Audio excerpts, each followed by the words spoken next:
Welcome everyone, this is Prince Sanjeev. इस lecture video में शुरुआत करेंगे हम एक नया टॉपिक, ट्रिग्नोमेट्रिक इक्वेशन। ट्रिग्नोमेट्री के अंदर हम एक पार्ट ऑलरेडी कवर कर चुके हैं। कौन सा? Trigonometric ratios and identities. और उम्मीद करते हैं कि वो आप बहुत ही अच्छे से पढ़े होंगे। और ये जो हमारा दूसरा पार्ट है ट्रिग्नोमेट्रिक इक्वेशन, इसे हम अलग से एक सेपरेट टॉपिक में पढ़ रहे हैं, तो आपको इसका इंपॉर्टेंस समझ में आ जाना चाहिए। चाहते तो ट्रिग्नोमेट्रिक रेशियोज एंड आइडेंटिटीज और ट्रिग्नोमेट्रिक इक्वेशन दोनों हम एक ही टॉपिक के अंदर, ट्रिग्नोमेट्री टॉपिक के अंदर पढ़ सकते थे। बट पूरा का पूरा एक सेपरेट टॉपिक में ट्रिग्नोमेट्रिक इक्वेशन को रखने का क्या मतलब है? उसका सिर्फ इतना ही मतलब है ताकि आप इसका इंपॉर्टेंस समझे एग्जाम पॉइंट ऑफ व्यू से। ऐसा नहीं है कि ये बहुत ही बड़ा सा टॉपिक है, ऐसा बिल्कुल भी नहीं है। ऐसा बिल्कुल भी नहीं है कि ट्रिग्नोमेट्रिक इक्वेशन बहुत ही ज्यादा बड़ा है, ऐसा बिल्कुल भी नहीं है। ऐसा बिल्कुल भी नहीं है। आप ये ना सोचे कि ट्रिग्नोमेट्री बहुत बड़ा हो जाता इसलिए हम ट्रिग्नोमेट्रिक रेशियोज एंड आइडेंटिटीज और ट्रिग्नोमेट्रिक इक्वेशन अलग अलग पढ़ रहे हैं, ऐसा आप बिल्कुल भी ना सोचे। पूरा का पूरा एक सेपरेट टॉपिक की तरह इसे पढ़ने का सिर्फ इतना मतलब है ताकि आप इसका इंपॉर्टेंस समझे एग्जाम पॉइंट ऑफ व्यू से। इससे एग्जामिनर क्वेश्चन पूछता है इससे क्वेश्चन। सिर्फ और सिर्फ एकमात्र कारण है ट्रिग्नोमेट्रिक इक्वेशन को अलग से पूरा एक सेपरेट टॉपिक की तरह पढ़ने का कि एग्जामिनर इससे सवाल पूछता है। आप इसका इंपॉर्टेंस समझे, इसलिए अलग से पूरा का पूरा एक सेपरेट टॉपिक हम ट्रिग्नोमेट्रिक इक्वेशन पढ़ रहे हैं। नहीं तो हम इसे ट्रिग्नोमेट्रिक रेशियोज एंड आइडेंटिटीज के साथ साथ ही पढ़ लिए होते। समझ रहे हैं? तो आप इसका इंपॉर्टेंस समझे ट्रिग्नोमेट्रिक इक्वेशन का। सिर्फ और सिर्फ यही वजह है कि हम इसके ऊपर पूरा का पूरा एक सेपरेट टॉपिक कंसीडर कर रहे हैं ट्रिग्नोमेट्रिक इक्वेशन को। नहीं तो ये कुछ अलग नहीं है। अगर आप ट्रिग्नोमेट्रिक रेशियोज एंड आइडेंटिटीज पढ़े हैं और खासकर मुझसे पढ़े हैं, तो आपको ट्रिग्नोमेट्रिक इक्वेशन के अंदर जरा सा भी दिक्कत नहीं आने वाला है। जरा सा भी नहीं, बिल्कुल भी दिक्कत नहीं आने वाला है। आखिरकार ये है तो हमारा ट्रिग्नोमेट्री ही ना, तो आपको बिल्कुल भी दिक्कत नहीं आने वाला। आप बेफिक्र होकर इसे पढ़ सकते हैं और ज्यादा लेक्चर इसमें नहीं लेंगे। 10 के अंदर ही हो जाएगा। करने के लिए तो 3-4 लेक्चर में ही हम इसे खत्म कर सकते थे, बट लेक्चर क्यों बढ़ता है? क्योंकि आपको पता ही है कि हम काफी ज्यादा क्वेश्चन डिटेल में डिस्कस करते हैं। क्योंकि एट द एंड ज्यादा से ज्यादा आप क्वेश्चन प्रैक्टिस करेंगे तभी आपका ज्यादा से ज्यादा कंसेप्ट क्लियर होगा। क्योंकि एट द एंड एग्जाम में किसे बैठना है? आपको बैठना है, मुझे नहीं बैठना है ना, आपको बैठना है। तो आपका कंसेप्ट क्लियर होना ज्यादा जरूरी है। और वो कैसे होगा? क्वेश्चन सॉल्व करके। बिना क्वेश्चन का आपका कंसेप्ट क्लियर नहीं होगा। तो इस बात का आप ध्यान रखें कि जितना भी क्वेश्चन हम डिस्कशन लेक्चर वीडियो में डिस्कस करेंगे, आप उसे एक बार जरूर पेन पेपर उठाकर खुद से जरूर एक अटेम्प्ट तो लीजिएगा। नहीं तो सिर्फ और सिर्फ थियोरेटिकल पॉइंट देखने से हमारा काम नहीं बनने वाला। और खासकर ट्रिग्नोमेट्रिक इक्वेशन में तो हम काफी सारा क्वेश्चन डिस्कस करने वाले हैं, क्योंकि थियोरेटिकल पॉइंट अगर देखा जाए तो इसमें कुछ है नहीं ज्यादा। अगर चाहे तो इसी लेक्चर वीडियो में सारा का सारा थियोरेटिकल पॉइंट हम कवर कर सकते हैं। हालांकि हम ऐसा करेंगे नहीं। इसी लेक्चर वीडियो में सबका सब थियोरेटिकल पॉइंट अगर हम कवर कर दिए तो फिर आप समझ रहे हैं, ऐसा करना बिल्कुल भी सही नहीं होगा। तो जो कुछ भी है सीखने को ट्रिग्नोमेट्रिक इक्वेशन में, वो क्वेश्चन के थ्रू ही है। थियोरेटिकल पॉइंट ज्यादा नहीं है, वो बस नाम का थ्योरी है। सारा खेल कॉमन सेंस से चलेगा ट्रिग्नोमेट्रिक इक्वेशन के अंदर, सारा खेल कॉमन सेंस के थ्रू।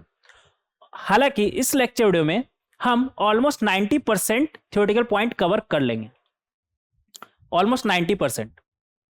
और फिर हम क्वेश्चन के थ्रू समझेंगे कि कैसे क्वेश्चन को एग्जैक्टली हम सॉल्व करते हैं। तभी आपका कंसेप्ट अच्छे से क्लियर होगा और आप एट द एंड एग्जाम में एक बेहतर परफॉर्मेंस दे करके आइएगा। तो शुरू करें। तो अभी तक आप क्या सीखे? ट्रिग्नोमेट्रिक रेशियोज एंड आइडेंटिटीज हमारा कंप्लीट हो चुका है और अभी से एक नया पार्ट शुरू हो रहा है ट्रिग्नोमेट्री का, ट्रिग्नोमेट्रिक इक्वेशन जिसे हम शुरू कर रहे हैं। तो आप तैयार हैं? मुंह से बोलिए हाँ तैयार है, 110% तैयार है। सर आप सिर्फ पढ़ाइए, मुंह से बोलिए एक बार कि हाँ हम रेडी है। अगर आप रेडी है तो फिर हम भी रेडी है, मुझे क्या दिक्कत है फिर? आप रेडी है तो हम भी रेडी हैं, ठीक है। तो देखिए बात ऐसा है ना, ये जो जर्नी है ना आपका प्रिपरेशन का, वो थोड़ा सा लंबा है। अगर आप 2026 में एग्जाम दे रहे हैं तब भी है ना, अभी 6-7 महीना तो है अभी। और हम तो टारगेट किसे मानेंगे? जेई मेन, जे एडवांस? नहीं, दोनों, दोनों इंपॉर्टेंट है। ऐसा नहीं है कि सिर्फ हम जेई मेन को टारगेट करेंगे या फिर जेई एडवांस को टारगेट करेंगे, ऐसा बिल्कुल भी नहीं है। हमारा फोकस दोनों एग्जाम पे होना चाहिए, क्योंकि एट द एंड आपको तो पता है ना, क्या पता है आपको? क्या पता है आपको? जे एडवांस के थ्रू कुछ लोग कॉलेज लेंगे और जेई मेंस के थ्रू कुछ लोग कॉलेज लेंगे, और हमें पता नहीं है अभी फिलहाल कि कौन सा बच्चा जे एडवांस के थ्रू कॉलेज लेगा या फिर कौन सा बच्चा जेई मेंस के थ्रू कॉलेज लेगा, ये तो अभी हमें पता नहीं है ना। हालांकि हम तो बेस्ट ही सोच के चलेंगे कि आप जे एडवांस के थ्रू कॉलेज ले, जिससे आपको आईआईटी कॉलेज मिलता है, और जेई मेंस के थ्रू गवर्नमेंट कॉलेज या फिर एनआईटी कॉलेज मिलता है, ट्रिपल आईटीज हो गया, ये सब समझ रहे हैं। अभी तो हमें पता नहीं ना, तो हम दोनों का टारगेट करेंगे, जेई मेंस और जेई एडवांस दोनों। ऐसा नहीं है कि सिर्फ टफ क्वेश्चन ही डिस्कस करेंगे या फिर सिर्फ और सिर्फ इजी क्वेश्चन डिस्कस करेंगे, नहीं, हम अपना फोकस दोनों एग्जाम पर रखेंगे। क्वेश्चन कुछ इस तरह से डिस्कस करेंगे जिससे हमारा जेई मेंस और जेई एडवांस दोनों कवर हो जाए। अगर आप जेई मेंस में क्वालिफाई करते हैं तो फिर जेई एडवांस के समय आपको डरने का जरूरत नहीं, आपका प्रिपरेशन पहले से होना चाहिए, डे 1 से, अभी से ही शुरू होना चाहिए आपका प्रिपरेशन एडवांस को लेकर के। ऐसा आप बिल्कुल ना करें कि हम मेंस लेवल का सिर्फ करते जा रहे हैं और जब मेंस क्वालिफाई होगा तो फिर एडवांस का करेंगे, ऐसा बिल्कुल भी नहीं है। इस बात का आप ध्यान रखें, ऐसा नहीं है, ऐसा बिल्कुल भी नहीं है। आपको शुरू से दोनों एग्जाम पर फोकस बनाए रखना है, ठीक है। और क्या बोल रहे थे हम? हाँ, ये जो जर्नी है ना जो हमारा, वो काफ़ी लंबा है।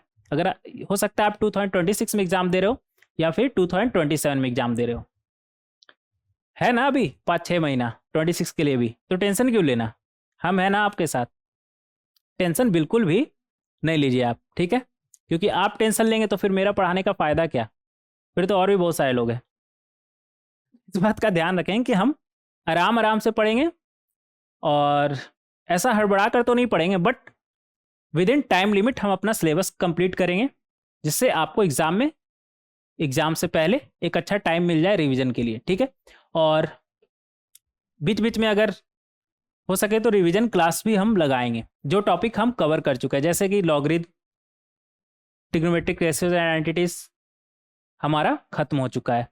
तो कोशिश करेंगे कि उन टॉपिक का सेपरेट रिवीजन वीडियो भी हम लाएं, कोशिश करेंगे लाइव आए, कोशिश करेंगे लाइव आए अगर पॉसिबल हो पाया तो। अभी लाइव पॉसिबल नहीं है क्योंकि आप सभी का टाइम अलग अलग होता है ना पढ़ने का, तो हम किस टाइम लाइव आएंगे, समझ रहे हैं। और ऐसा तो नहीं है ना कि सिर्फ आप हमसे पढ़ रहे हैं, आपको फिजिक्स भी पढ़ना है, केमिस्ट्री भी पढ़ना है, तो आप सभी का टाइम अलग अलग है, इसलिए अभी हम लाइव आ नहीं सकते। हाँ, बट एक दिन होता है जिस दिन हम लाइव आ सकते हैं, संडे, संडे को हम आ सकते हैं ना, संडे को आ सकते हैं, संडे को आ सकते हैं, क्योंकि उस दिन आप भी फ्री रहेंगे, आप सभी फ्री रहेंगे, तो उस दिन एक प्रॉपर टाइम देख करके हम लाइव आ सकते हैं और आपका रिवीजन करा सकते हैं। और मंडे टू सैटरडे पॉसिबल नहीं है क्योंकि आप सभी का टाइम अलग अलग है पढ़ने का, तो ऐसा कोई टाइम नहीं है ना जिस समय आप सभी फ्री रहें, तो फिर लाइव आने का कोई फायदा नहीं है, ठीक है। और मुझे पता नहीं कि आप कब फ्री रहते हैं, और हम नहीं चाहते कि आपके ऊपर एक थोड़ा सा बर्डन जैसा लगे, इस वजह से, ठीक है। सबसे पहले देखेंगे कि ट्रिग्नोमेट्रिक इक्वेशन हमारा होता क्या है। तो बिना किसी बात को घुमाए हुए स्ट्रेट फॉरवर्ड अगर बात किया जाए तो वो इक्वेशन जिसमें ट्रिग्नोमेट्रिक रेशियोज इन्वॉल्व है उसे हम क्या बोलेंगे, ट्रिग्नोमेट्रिक इक्वेशन, समझ रहे हैं। वो इक्वेशन जिसमें ट्रिग्नोमेट्रिक रेशियोज इन्वॉल्व है उसे हम क्या बोलेंगे, ट्रिग्नोमेट्रिक इक्वेशन। जैसे कि यहां पर हम देख सकते हैं क्या है हमारा, sine theta cos theta involve है, तो ये क्या होगा हमारा ट्रिग्नोमेट्रिक इक्वेशन। नीचे देखेंगे cos square theta plus half sine square theta equal to 0.5, sine cos क्या है हमारा, ट्रिग्नोमेट्रिक रेशियोज, तो वो इक्वेशन जिसमें ट्रिग्नोमेट्रिक रेशियोज इन्वॉल्व हो उसे हम क्या बोलेंगे? Trigonometric equation. आसान है ना? जिस तरह से आप क्वाड्रेटिक इक्वेशन पढ़े उसी तरह से ट्रिग्नोमेट्रिक इक्वेशन को समझिए। क्वाड्रेटिक इक्वेशन में हमारा क्या रहता था? एक्स अननोन रहता था। क्या अननोन रहता था? एक्स अननोन रहता था। और यहां पर ट्रिग्नोमेट्रिक इक्वेशन में क्या अननोन है? Sine theta, cos theta? ना ना ना ना ना ना। हाँ, वो भी अननोन है, हम ये नहीं बोल रहे कि वो अननोन नहीं है, लेकिन अगर टू द पॉइंट बात किया जाए तो क्या अननोन है? Theta, angle. समझ रहे? वो छोटा सा एंगल थीटा हमारा अननोन है। जिस तरह से क्वाड्रेटिक इक्वेशन में हमारा एक्स अननोन रहता था, यहां पर क्या अननोन है? थीटा। ये छोटा सा एंगल थीटा हमारा अननोन है। समझ रहे हैं? ये छोटा सा एंगल थीटा हमारा अननोन है ट्रिग्नोमेट्रिक इक्वेशन में। और आपको पता ही है कि क्वाड्रेटिक इक्वेशन में हम क्या निकालते थे? एक्स। तो यहां पर क्या निकालेंगे? थीटा। इसमें कोई डॉट है क्या?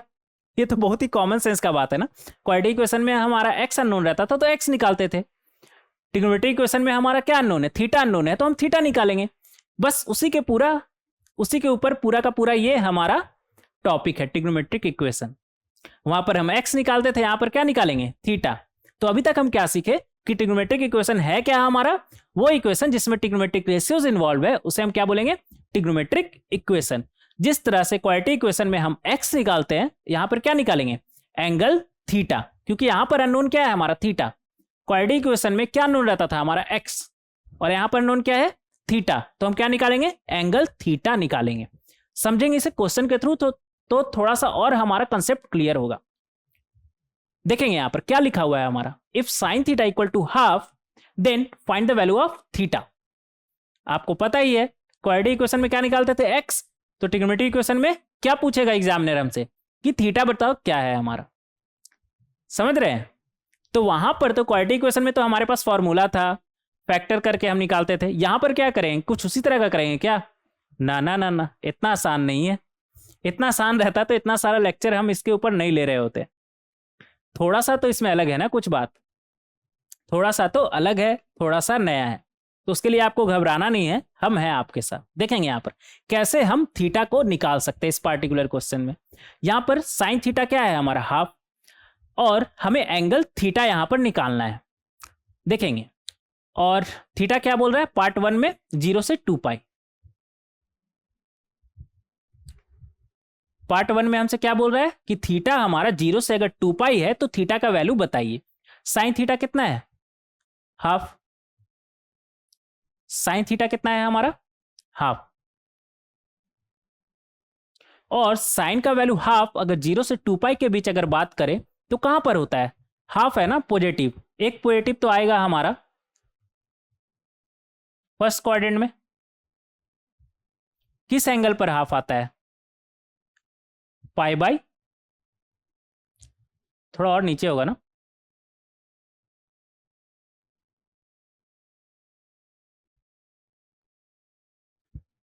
पाई बाई 6। ये एंगल कितना होगा हमारा? पाई बाई 6। पाई बाई 6 पे हाफ आता है। इतना तो ट्रिग्नोमेट्रिक रेशियोज में आप हमसे पढ़े होंगे ना। आप बोल रहे हो कि सर इतना थोड़ी पढ़े हैं, बहुत कुछ पढ़े हैं, काफी सारा क्वेश्चन डिस्कस किए हैं। हाँ, मान लिए डिस्कस किए हैं, ठीक है। यहाँ पर आते हैं अभी।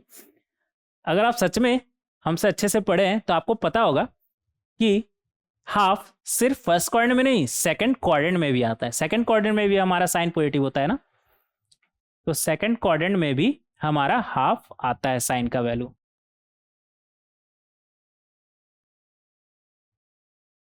अच्छे से बनाएंगे।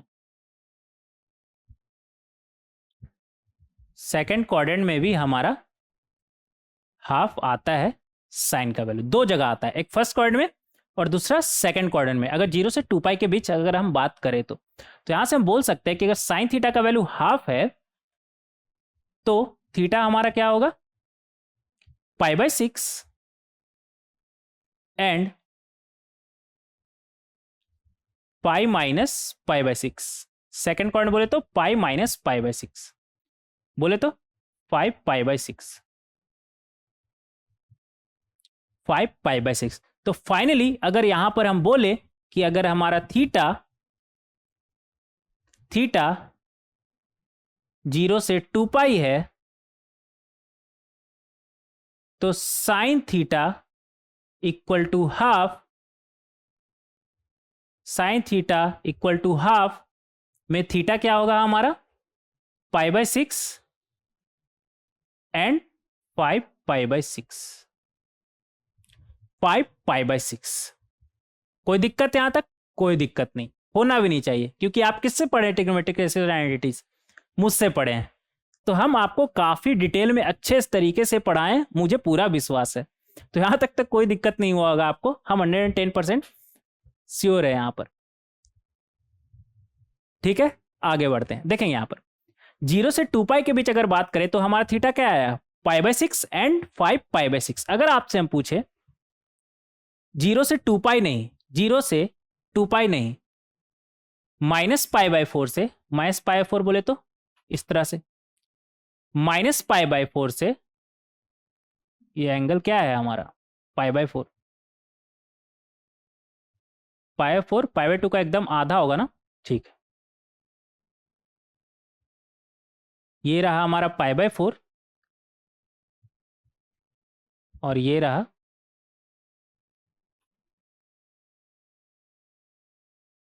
-π/4।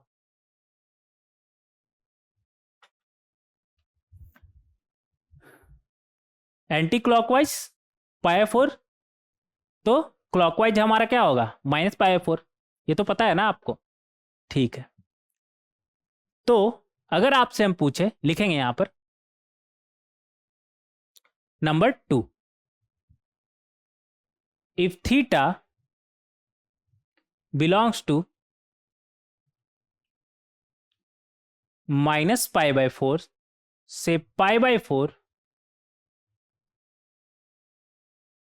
में अगर आपको sine theta equal to half निकालना है तो थीटा क्या होगा। तो आप यहां पर देख सकते हैं -π/4 से π/4 के बीच सिर्फ एक ही जगह हमारा साइन का वैल्यू हाफ है, कहां पर, π/6 पर। तो यहां से हम क्या बोल सकते हैं, थीटा इक्वल टू π/6, -π/4 से 0 तो हमारा निगेटिव ही होता है साइन का वैल्यू, तो यहां पर तो हाफ होगा नहीं, यहां पर माइनस हाफ होगा, याद करिए माइनस हाफ होगा ना कि प्लस हाफ। 0 से π/4 में एक वैल्यू हमें मिलेगा क्या, π/6, समझ रहे हैं। तो यहां से हमारा क्या आया, थीटा इक्वल टू π/6, ओनली π/6, क्या आएगा हमारा, ओनली π/6। अब देखेंगे यहां पर नंबर थर्ड, नंबर थर्ड में हमसे क्या बोल रहा है कि थीटा कुछ भी है, कुछ भी है मतलब ऑल रियल नंबर के लिए पूछ रहा है हमसे कि थीटा हमारा क्या होगा। ठीक है, देखेंगे यहां पर, if theta belongs to all real number, sine theta equal to क्या दिया हुआ है हमें, हाफ, और हमें बताना है कि यहां पर थीटा का वैल्यू क्या होगा, यहां पर थीटा का वैल्यू क्या होगा। देखिए यहां पर पॉजिटिव एक्स एक्सिस बोले तो 2n π, निगेटिव एक्स एक्सिस बोले तो 2n+1π। 0 से 2π हम देख सकते हैं कहां पर हमारा है, π/6 पर हाफ है, फिर एक कंप्लीट रोटेशन आने के बाद 2π + π/6 पे क्या हमारा हाफ नहीं होगा, फिर एक कंप्लीट रोटेशन 4π, 4π + π/6 पे क्या हमारा हाफ नहीं होगा, इन सभी पे हमारा हाफ होगा। बोले तो 2n π, यहां से क्या बोल सकते हैं हम, 2n π + π/6, इन सभी पे वैल्यू हमारा क्या होगा, हाफ होगा। क्या सिर्फ इन्हीं जगह पे हमारा वैल्यू हाफ होगा, बोले तो 2n π + π/6 पे वैल्यू हमारा हाफ होगा ना, ना ना ना ना ना, सेकंड क्वाड्रेंट को आप क्यों भूल रहे हैं, यहां पर भी तो साइन का वैल्यू हमारा हाफ होता है। बोले तो लिखेंगे यहां पर an odd multiple of pi, बोले तो 2n+1 times of pi - π/6, odd multiple of pi - π/6, यहां पर भी तो साइन का वैल्यू हमारा हाफ होता है ना, तो इसे क्यों भूल रहे हैं, इसे क्यों भूल रहे हैं, ऐसा गलती बिल्कुल भी ना करें,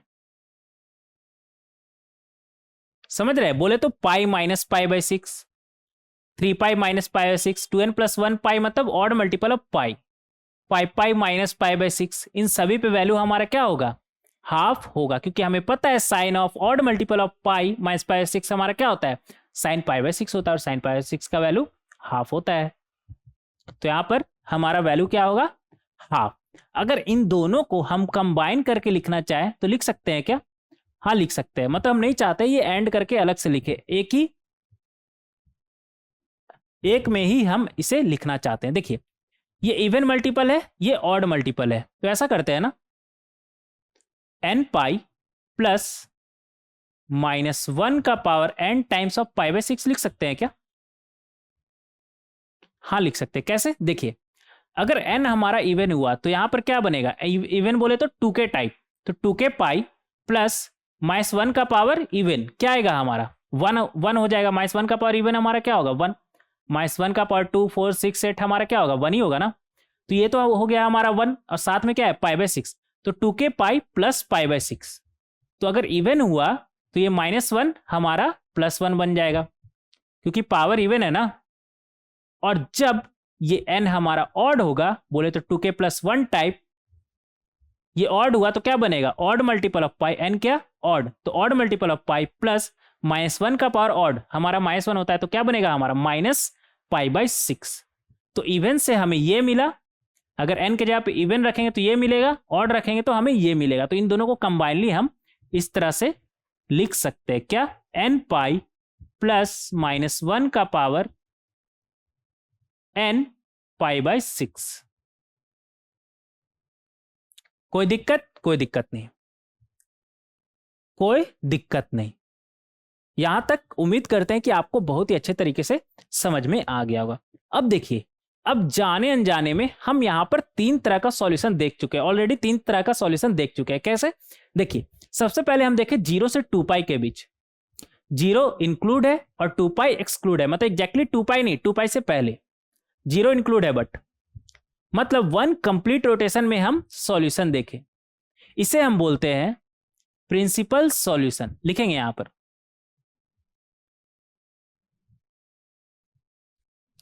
प्रिंसिपल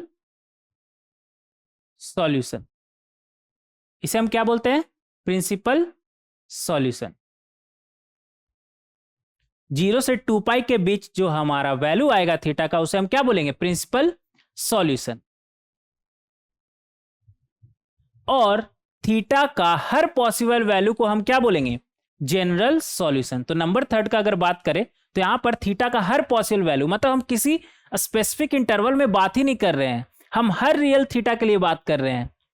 बोले तो all possible values of theta हमारा क्या बनेगा, जनरल सॉल्यूशन।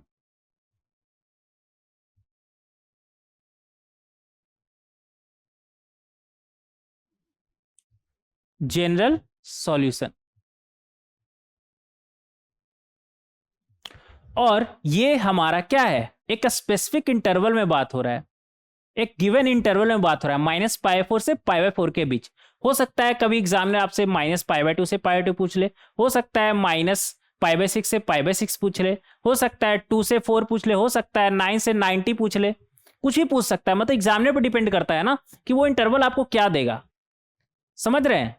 तो अगर इस तरह से किसी एक पार्टिकुलर इंटरवल में आपसे पूछे तो उसे हम क्या बोलेंगे, पार्टिकुलर सॉल्यूशन।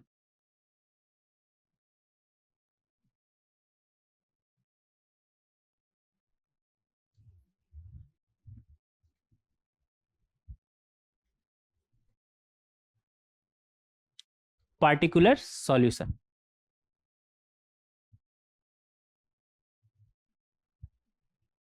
तो यहां पर हम 3 तरह का सॉल्यूशन देखें। हाँ, एक चीज आप याद रखिएगा, इन सभी को हम सॉल्यूशन क्यों बोल रहे हैं, जिस तरह से क्वाड्रेटिक इक्वेशन में x हमारा अननोन रहता था और x का वहां पर क्या होता था, रूट या फिर सॉल्यूशन। रूट या सॉल्यूशन कहने का क्या मतलब है कि वो x का वैल्यू जो क्वाड्रेटिक इक्वेशन को सेटिस्फाई करे, वो x का वैल्यू जो क्वाड्रेटिक इक्वेशन को सेटिस्फाई करे, उसे हम क्या बोलते थे, रूट्स या फिर सॉल्यूशंस ऑफ क्वाड्रेटिक इक्वेशन।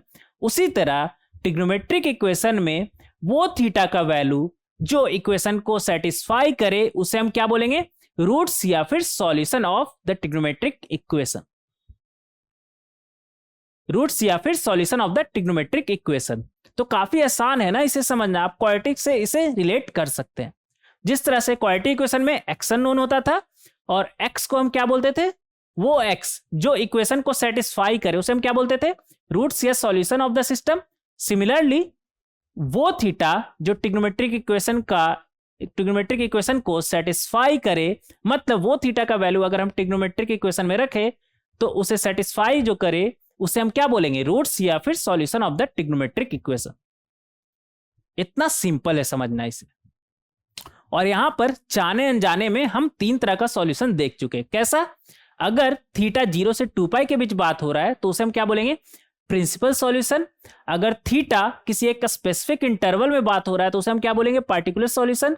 अगर थीटा इन जनरल बात हो रहा है, मतलब any possible values of theta, तो उसे हम क्या बोलेंगे, जनरल सॉल्यूशन। और नाम से ही आपको समझ में आ रहा होगा ना, जनरल सॉल्यूशन। समझ रहे हैं? तो ये जो कहानी अभी आपको हम सुनाए ना, पार्टिकुलर सॉल्यूशन, प्रिंसिपल सॉल्यूशन और जनरल सॉल्यूशन, अगर ये आपको समझ में आ गया ना तो मेरा काम ऑलरेडी खत्म हो चुका है। ये समझने लायक चीज था यहां पर। अगर ये आप समझ गए ना तो काम 90%, 99% हमारा खत्म हो चुका। यही चीज बस मुझे आपको समझाना था। तो क्या ये लेक्चर खत्म करे, बंद करे इसे? ना ना ना ना, अभी नहीं, इतना जल्दी कहाँ, इतना जल्दी नहीं। तो आगे बढ़ेंगे, देखेंगे यहां पर। सबसे पहले हम बात किए कि अगर थीटा हमारा 0 से 2 पाई के बीच बात हो रहा है, यहां पर 2 पाई एक्सक्लूड कर लीजिएगा। ये क्लोज ब्रैकेट कैसे आ गया? प्रिंसिपल सॉल्यूशन बोले तो इसे कर लीजिएगा से, ओपन ब्रैकेट होगा यहां पर। अगर थीटा 0 से 2 पाई के बीच बात हो रहा है तो उसे हम क्या बोलेंगे, प्रिंसिपल सॉल्यूशन। और एक किसी स्पेसिफिक इंटरवल में बात हो रहा है तो उसे हम बोलेंगे पार्टिकुलर सॉल्यूशन। और any possible of values of theta, उसे हम क्या बोलेंगे, जनरल सॉल्यूशन। ठीक है, तो इस बात का आप याद रखेंगे। अब कुछ कुछ जो हम ट्रिग्नोमेट्री में पढ़े थे ना, एक बार थोड़ा रिवाइज कर लेते हैं फिर आगे बढ़ेंगे। देखेंगे यहाँ पर अगर साइन का वैल्यू 0 के बारे में बात करें तो साइन का वैल्यू 0 कहां पर होता है, ट्रिग्नोमेट्रिक इक्वेशन में पढ़े थे ना, ट्रिग्नोमेट्रिक रेशियोज एंड आइडेंटिटीज में पढ़े थे ना, साइन का वैल्यू 0 कहां पर होता है हमारा, 0 साइन का वैल्यू कहां पर होता है हमारा, एक्स एक्सिस पर।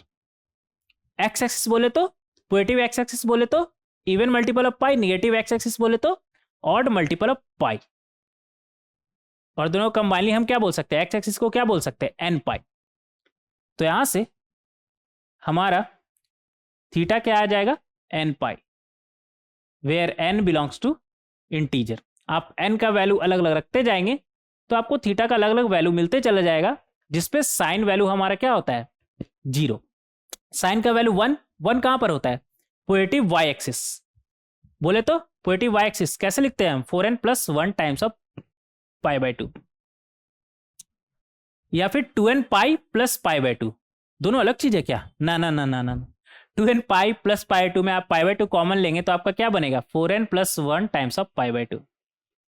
तो आप जैसे चाहे वैसे लिख सकते हैं, कोई दिक्कत नहीं है।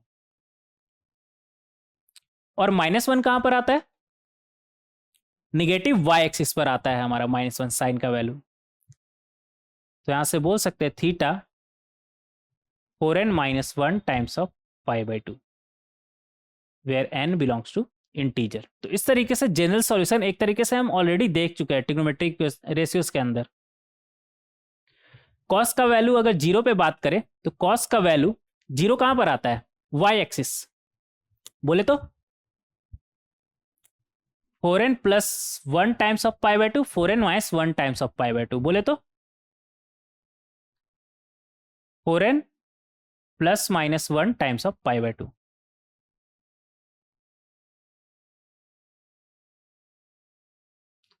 और दूसरा आपको पता ही है कि in general 4n + 1 times of π/2 हो चाहे 4n - 1 टाइम्स ऑफ π/2 हो, इन दोनों का कंबाइनली हम क्या बोलते हैं, odd multiple of π/2। Trigonometric ratios के अंदर देखे थे ना, ऑड मल्टीपल ऑफ π/2 बोले तो 2n + 1 टाइम्स ऑफ π/2। दोनों में से किसी तरीके से आप लिख सकते हैं, दोनों एक ही बात है, दोनों से आपको वाई एक्सिस ही मिलेगा। कॉस का वैल्यू 1 कहां पर आता है हमारा, पॉजिटिव एक्स एक्सिस बोले तो 2n pi, theta equal to 2n pi. और -1 कहां पर आता है हमारा, निगेटिव एक्स एक्सिस बोले तो ऑड मल्टीपल ऑफ पाई। यहां पर लिख लीजिएगा n belongs to integer, odd multiple of pi where n belongs to integer. आपको ऐसा नहीं लग रहा है कि अभी तक तो हम ट्रिग्नोमेट्रिक रेशियोज ही पढ़ रहे हैं? लग रहा है एक्चुअल में वही पढ़ रहे हैं, थोड़ा बहुत बस अलग है। ठीक है, तो इस तरीके से हम जनरल सॉल्यूशन के बारे में बात कर सकते हैं। अगर साइन का वैल्यू 0 1 या फिर -1 हो, कॉस का वैल्यू 0 1 या फिर -1 हो। अभी कुछ भी लिखने का जरूरत नहीं है आपको, आपको पता है ना कि कुछ इंपॉर्टेंट रहता है तो उसे अलग से हम समरी बनाकर लिख देते हैं। तो आपको सिर्फ यहाँ पर ध्यान देना है, अपना 100% कॉन्सेंट्रेशन देना है यहाँ पर, कहाँ पर, फोकस करने पर। एक ही बात हो गया ना, कंसंट्रेशन फोकस, कुल मिला के बात है कि आपको अपना 100% फोकस अभी सामने लगाना है जो हम बता रहे हैं। ठीक है, और लगाइए पूरा का पूरा फोकस लगाइए, आगे बढ़ेंगे। ठीक है, आगे बढ़ेंगे। अब साइन का वैल्यू 0 और साइन का वैल्यू 1 -1 या फिर कॉस का वैल्यू 0 1 -1 तो हमें पहले से पता था, ट्रिग्नोमेट्रिक रेशियो के अंदर हम ऑलरेडी पढ़ चुके थे। लेकिन अगर इसके जगह पे 0 छोड़ दीजिए, मान लेते हैं हाफ है, -हाफ है, √3/2 है, या फिर 0.5 है, 0.6, 0.7, इस तरह कुछ भी रैंडम है, तो उसका वैल्यू हम कैसे निकालेंगे? वहां पर हम थीटा कैसे निकालेंगे? समझ रहे हैं? वहां पर हम जनरल सॉल्यूशन कैसे निकालेंगे या फिर प्रिंसिपल सॉल्यूशन हम कैसे निकालेंगे, वो देखेंगे यहां पर। सबसे पहले जनरल सॉल्यूशन देखते हैं। ठीक है, अगर साइन थीटा इक्वल टू 0 1 और -1 था तो उसका तो हमें पहले से पता था, और इन जनरल अगर मान लेते हैं कुछ और वैल्यू है तो उसका हम जनरल सॉल्यूशन कैसे निकालते देखेंगे यहां पर। एक एग्जांपल के थ्रू लेके चलेंगे इसे। मान लेते हैं कि sine theta equal to half है। मान लेते हैं sine theta equal to half है। हमें पता है साइन का वैल्यू हाफ कहां पर आता है। अगर आपसे हम पूछे कि -π/2 से π/2 बताइए साइन का वैल्यू हाफ कहां पर आता है, तो आप क्या बोलेंगे?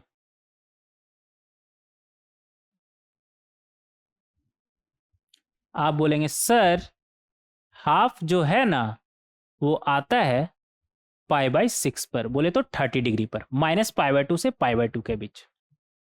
कहां पर आता है? π/6 पर। तो यहां से क्या हम हाफ को लिख सकते हैं साइन π/6?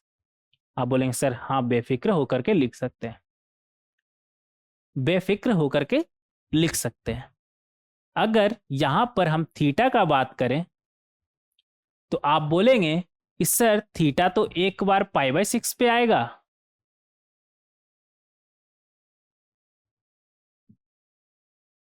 ना ना ना ना ना ना, सिर्फ π/6 पर नहीं, बोलेंगे सर 2n पाई प्लस π/6 पर आएगा। कहां पर आएगा? 2n पाई प्लस π/6 पर।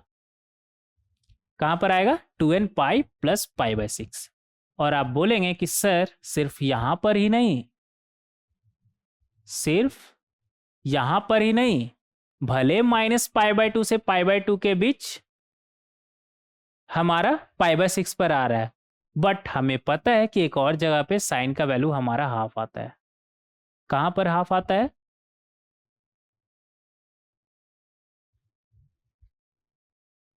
ऑड मल्टीपल ऑफ पाई, बोले तो 2n plus 1 times of pi minus π/6 पर। कहां पर आता है? Odd multiple of pi minus π/6 पर। और आपको पता है अभी थोड़ी देर पहले ही हम देखें कि इन दोनों को कंबाइनली हम क्या लिख सकते हैं? n पाई प्लस -1 का power n times of π/6। n pi plus -1 का पावर n टाइम्स ऑफ π/6। तो इस तरीके से हम थीटा का वैल्यू निकाल सकते हैं। इस तरीके से हम थीटा का वैल्यू निकाल सकते हैं। समझ रहे हैं? इस तरीके से आप थीटा का वैल्यू निकाल सकते हैं। और अगर मान लेते हैं यहाँ पर, तो हम देखें कि साइन π/6 था राइट हैंड साइड। अगर मान लेते हैं sine theta equal to sine alpha है, तो यहां पर अगर हम रिलेट करें तो क्या बनेगा थीटा हमारा? n पाई प्लस -1 का पावर n टाइम्स ऑफ π/6 था यहां पर, तो π/6 अल्फा है तो क्या आएगा हमारा? अल्फा। इसे कर लीजिए डब्बे में बंद और आगे से ध्यान रखिएगा इसे। और ये आया कहां से? अभी हम देखें कि अगर अल्फा -π/2 से π/2 के बीच में अगर हम देखें तो हमारा फर्स्ट क्वाड्रेंट में π/6 पर हाफ आया था। समझ रहे हैं? तो इसी तरह अगर अल्फा -π/2 से π/2 के बीच माने तो फर्स्ट क्वाड्रेंट में अगर पॉजिटिव माने तो फर्स्ट क्वाड्रेंट में एक बार हमारा पॉजिटिव आएगा और दूसरा सेकंड क्वाड्रेंट में एक बार हमारा पॉजिटिव आएगा। फर्स्ट क्वाड्रेंट में हमारा क्या बनेगा 2n π minus alpha, second quadrant में 2n π माइनस फर्स्ट क्वाड्रेंट में क्या बनेगा 2n π प्लस अल्फा और सेकंड क्वाड्रेंट में 2n + 1 times of π minus alpha. वही चीज तो लिखा हुआ है यहाँ पर। समझ रहे हैं? अगर n हमारा इवन हुआ तो 2n π माइनस 1 का पावर इवन जो कि होता है हमारा 1 प्लस अल्फा, क्या बनेगा हमारा 2k π प्लस अल्फा। ऑड हुआ तो 2k + 1π माइनस 1 का पावर ऑड माइनस ही होता है ना हमारा माइनस अल्फा। समझ रहे हैं? तो हर बार इतना ड्रामा करके आपको इतना लिखने का जरूरत नहीं है। कभी भी आप देखें sin theta equal to sine alpha तो आप डायरेक्ट बोल सकते हैं theta equal to n π plus -1 का power n times of alpha. एक एग्जाम्पल लेते हैं, एक और एग्जाम्पल लेते हैं। मान लेते हैं इसे आप मान लीजिए एग्जाम्पल, थोड़ा इधर लिख लेते हैं एग्जाम्पल 1। तो अब देखेंगे एग्जाम्पल 2। मान लेते हैं कि हमें किसका निकालना है, साइन थीटा इक्वल टू -½ का निकालना है। तो यहां से हम बोल सकते हैं अगर -½ का बात करें, ग्रीन कलर से बनाएंगे, -π/2 से π/2 के बीच अगर बात करें, ये रहा आपका माइनस, ये रहा -π/2 और ये रहा π/2। तो -π/2 से π/2 के बीच अगर हम बात करें तो -½ कहां पर आएगा हमारा सेकंड क्वाड्रेंट में। कहां पर आएगा हमारा सेकंड क्वाड्रेंट में -½ बोले तो -π/6। यहां पर हम लिख सकते हैं साइन ऑफ -π/6, साइन ऑफ -π/6। तो यहां से आप डायरेक्ट बोल सकते हैं थीटा क्या n π प्लस -1 का पावर n टाइम्स ऑफ -π/6 आया ना -π/6।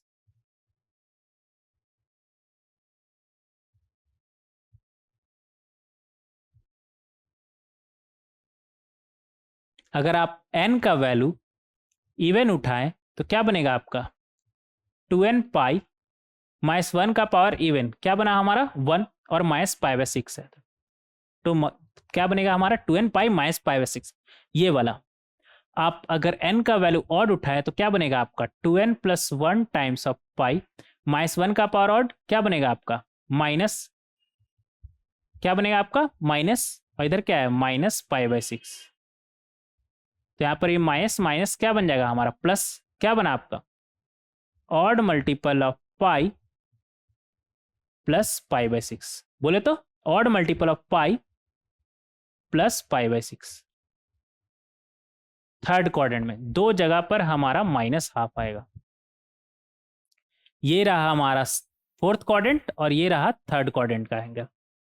इस तरीके से हम थीटा निकाल सकते हैं। तो आपको समझ में आ गया हो कि आपको करना क्या है। अगर sine theta equal to sine alpha है तो इतना सोचना ही नहीं है, सीधा थीटा हमारा क्या होगा n π प्लस -1 का power n times of alpha, n π plus -1 का power n times of alpha. और ये जो अल्फा है ना यहां पर इसे हम क्या बोलते हैं प्रिंसिपल एंगल।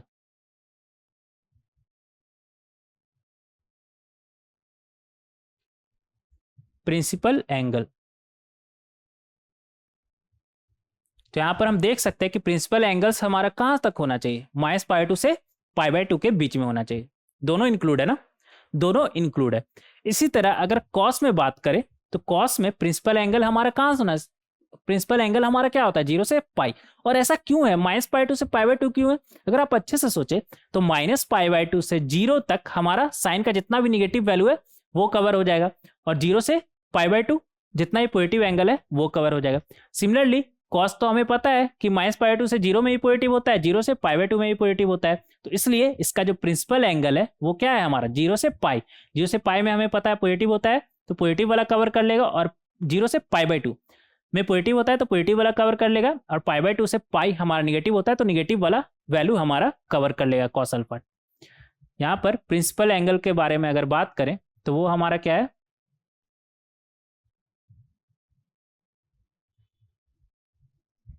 0 से पाई। एक एग्जाम्पल के थ्रू समझेंगे। Cos theta equal to half ही मान लेते हैं, तो इसे हम बोल सकते हैं 0 से पाई में अगर बात करें तो हाफ कहां पर आता है, ये कलर चेंज करेंगे यार, रेड करिए इसे, हरा अच्छा नहीं लग रहा ना।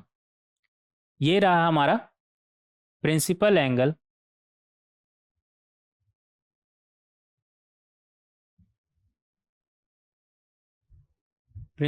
एंगल जो कि हमारा क्या है, 0 से पाई। एग्जाम्पल लेंगे यहां पर,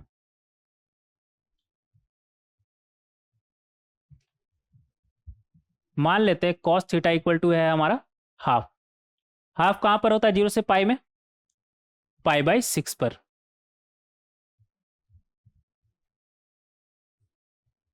कहां पर होता है, पाई बाई 6 पर हाफ होता है।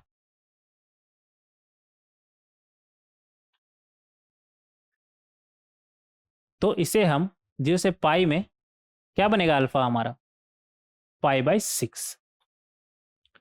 क्या बनेगा हमारा, पाई बाई 6। अब देखिए, अगर आपसे हम थीटा पूछें यहां पर, तो पाई बाई 6 क्या सिर्फ पाई बाई 6 ना, 2n pi plus pi by 6, 2n pi plus pi by 6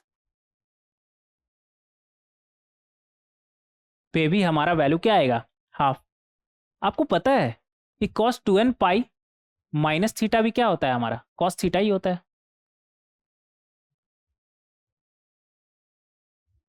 क्या होता है हमारा, कॉस थीटा ही होता है। तो क्या सिर्फ कॉस का वैल्यू हाफ हमारा 2n पाई प्लस पाई 6 पे आएगा ना, ऐसा बिल्कुल नहीं है, माइनस पाई बाई 6 पर भी आएगा, क्योंकि हमें पता है cos of 2n pi plus theta या फिर cos of 2n pi minus theta दोनों एक ही बात है, क्या बनता है हमारा, कॉस थीटा। तो थीटा का जो वैल्यू है यहां पर हमारा 2n pi plus minus pi by 6 होगा, ना कि सिर्फ प्लस पाई बाई 6। अगर मान लेते हैं यहां पर कॉस पाई बाई 6 के जगह पे मान लेते हैं अल्फा रहता, बोले तो cos theta equal to cos alpha, cos theta equal to cos alpha. तो थीटा पाई बाई 6 की जगह पे मान लीजिए कुछ और रहता, तो थीटा हमारा क्या बनता है, 2n pi plus minus alpha.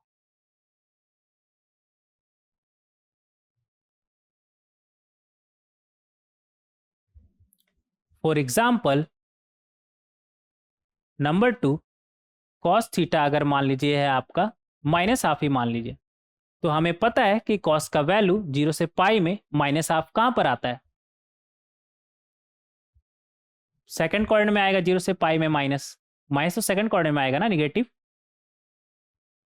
Minus half कहां पर आएगा, सेकंड क्वाड्रेंट, बोले तो पाई माइनस पाई बाई 6 पे। कॉस ऑफ, इसी से लिखते हैं cos of pi minus pi by 6, बोले तो cos of pi minus pi by 6 बोले तो पाई पाई बाई 6 पे। तो यहां से हम डायरेक्ट बोल सकते हैं कि जो थीटा है हमारा वो क्या बनेगा, 2n pi plus minus pi pi by 6।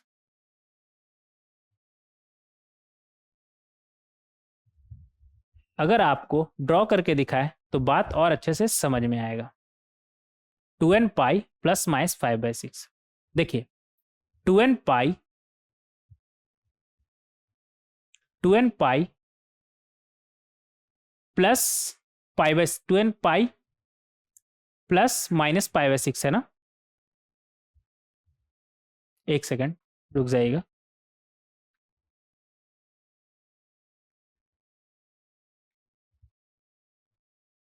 कहाँ थे हम, हाँ इधर,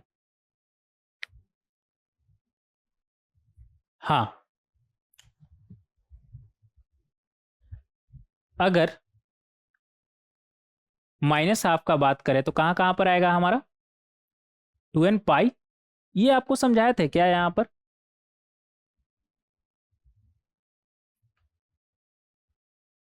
कि ये माइनस पाई बाई 6 कहाँ से आया था, हाँ समझा दिए थे, मुझे ऐसा लगा हम भूल गए क्या आपको समझा, ना नहीं भूले।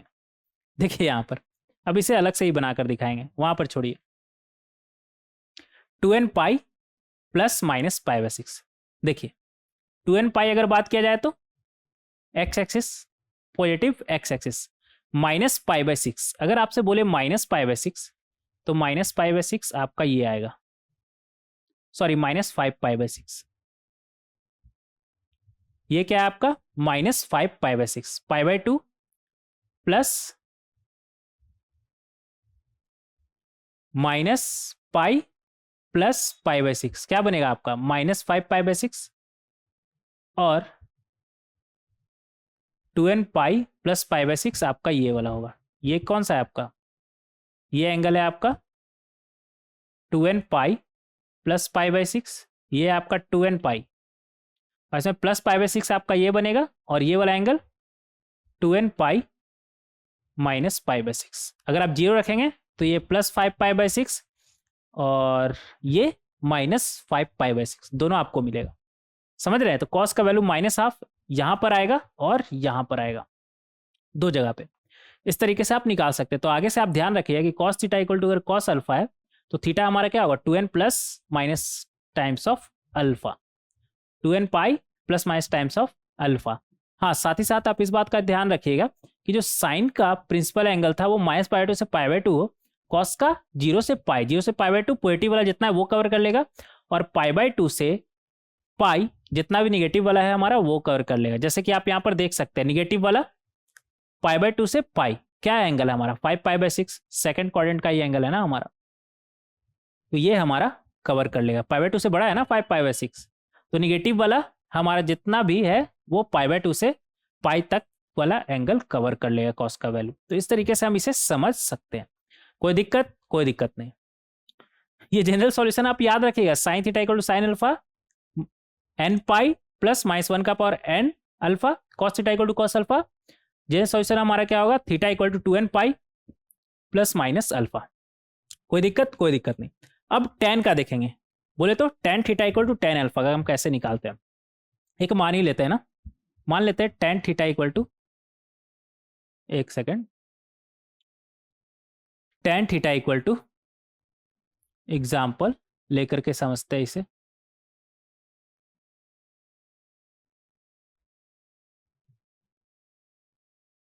tan थीटा इक्वल टू मान लेते हैं 1, बोले तो tan पाई बाय 4। अगर माइनस पाई बाय 2 से पाई बाय 2 के बीच में बात करें तो tan का वैल्यू 1 कहां पर आता है, फर्स्ट क्वाड्रेंट में पॉजिटिव आता है ना,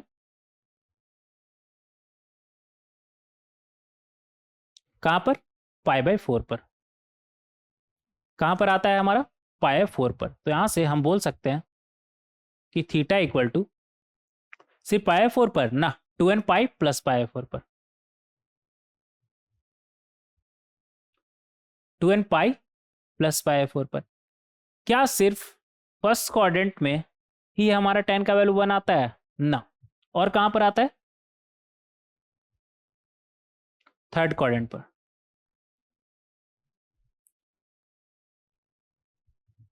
यहां पर भी तो tan का वैल्यू पॉजिटिव आता है तो यहां पर भी 1 आएगा, बोले तो odd multiple of pi plus pi by 4। इन दोनों का कंबाइनली हम क्या बोल सकते हैं एन पाई प्लस पाई 4 नहीं बोल सकते हैं, बहुत ही आराम से बोल सकते हैं। इवन मल्टीपल हो चाहे ऑड मल्टीपल हो, प्लस पाई 4 ही तो हो रहा है हमारा। तो इन दोनों का कंबाइनली हम क्या बोल सकते हैं theta equal to n pi plus pi by 4, n pi plus pi 4। अगर पाई 4 के जगह पे अल्फा रहता तो इन जनरल किसी भी एंगल का अगर हम बात करें tan theta equal to tan alpha, principal angle हमारा क्या है माइनस पाई बाय 2 से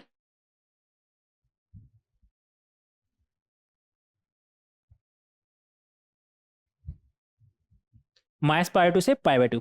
अब बोले कि सर साइन वाले केस में माइनस पाई बाय 2 और पाई बाय 2 पे क्लोज ब्रैकेट था, मतलब दोनों इंक्लूडेड था, बट ये tan के केस में इंक्लूड क्यों नहीं है, गड़बड़ाइए नहीं अभी।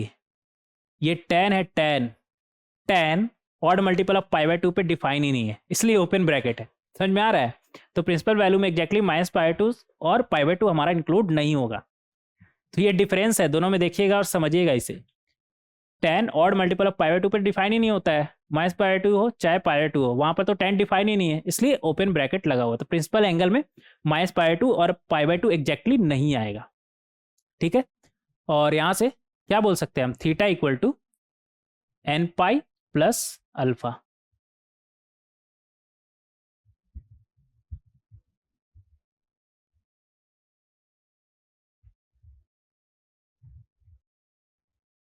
N pi plus alpha. एक और एग्जांपल ले क्या, मान लेते हैं टेन थीटा इक्वल टू -1 है, तो इसे हम कैसे सॉल्व करेंगे, इसे हम लिख सकते हैं टेन ऑफ -1। अगर -π/2 से π/2 के बीच में बात करें तो -1 कहाँ पर आता है हमारा,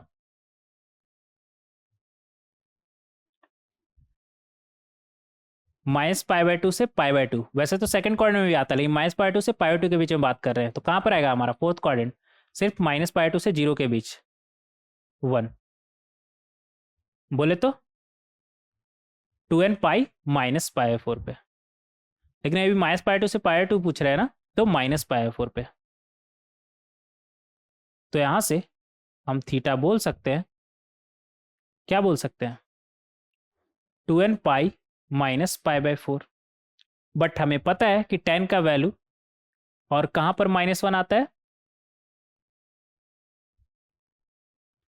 ऑड मल्टीपल ऑफ पाई -π/4 पे, ऑड मल्टीपल ऑफ पाई -π/4 पे।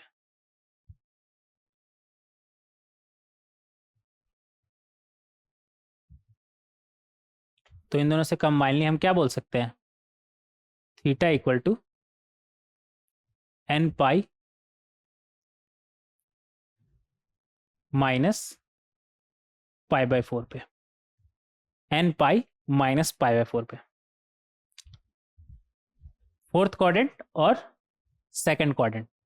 और अगर आप थोड़ा जल्दी में करना चाहते हैं तो आपको इतना दिमाग ही नहीं लगाना है। क्या दिमाग नहीं लगाना है, था क्या, टेन थीटा इक्वल टू -1, और -1 हमें पता है कि -π/2 से π/2 कहाँ पर होता है, -π/4 पर। डायरेक्ट आप लिखते theta equal to this one,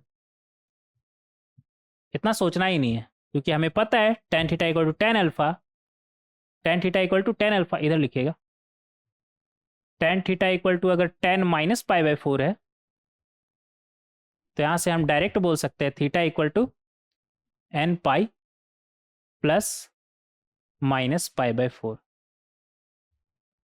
simple. अगर ज़्यादा दिमाग नहीं दौड़ाना चाहते तो आप डायरेक्ट भी ऐसे लिख सकते हैं, ठीक है। और ये आया कहाँ से, तीनों केस में अलग अलग हम बात किए, चाहते तो एक समझाते और बाकी पे दिमाग ही नहीं लगाते, इन तीनों को अलग अलग क्यों समझाया, क्योंकि हम नहीं चाहते कि आपके दिमाग में इतना सा भी डॉट बचा रहे, समझ रहे हैं। तो sine theta equal to sine alpha से हमें थीटा क्या मिलेगा, एन पाई प्लस -1 का power n times of alpha. Cos theta equal to cos alpha से थीटा हमें क्या मिलेगा, जनरल सॉल्यूशन का अगर बात करें तो 2n pi plus minus alpha. Tan theta equal to tan alpha से थीटा का जनरल सॉल्यूशन क्या होगा हमारा, एन पाई प्लस अल्फा। इस तरीके से हम इसे समझ सकते हैं। इस पर जब तक कुछ सवाल नहीं करेंगे ना, तब तक उतना मजा नहीं आएगा, तो सवाल करेंगे इस पर। देखेंगे यहाँ पर क्या बोल रहा है हमसे, find the general solution of, बहुत ही सिंपल सवाल। Number 1,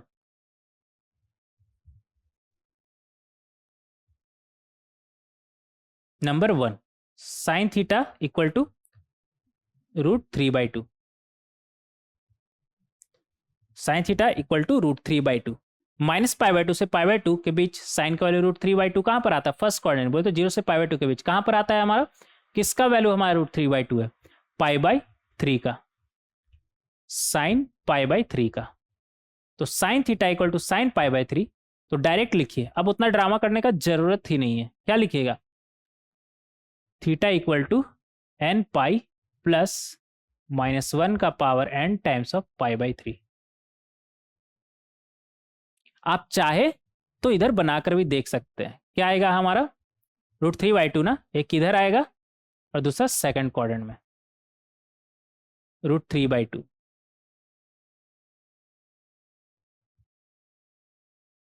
first quadrant and second quadrant में। और जनरल सॉल्यूशन आप इस तरह से लिख सकते हैं, 2n pi plus π/3 odd multiple of pi minus π/3। ये क्या हो रहा है, आंख भर जा रहा है पूरा। हाँ, इस तरीके से आप लिख सकते हैं, कोई दिक्कत नहीं। इस तरीके से आप लिख सकते हैं। अब अगर नंबर 2 का बात करें, क्या बोल रहा है हमसे, cos of 5 theta upon 3 equal to 1। 1 कहाँ पर आता है कॉस वैल्यू, 0 से पाई के बीच, 0 पर। कहाँ पर आता है एग्जैक्टली 0 पर, 0 पर ही आता है ना। कॉस का वैल्यू 1 कहाँ पर आता है, 0 पर, 0 डिग्री बोले तो 2n पाई पर, बट 0 से पाई के बीच बात कर रहे हैं ना, तो एग्जैक्टली 0 पर हमारा क्या आता है 1।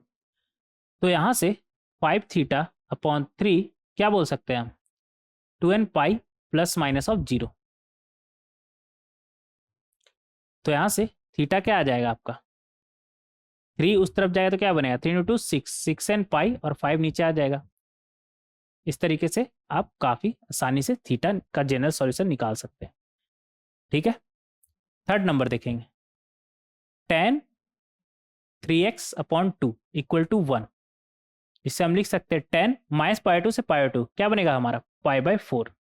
पाई 4 पे होता है ना हमारा tan value.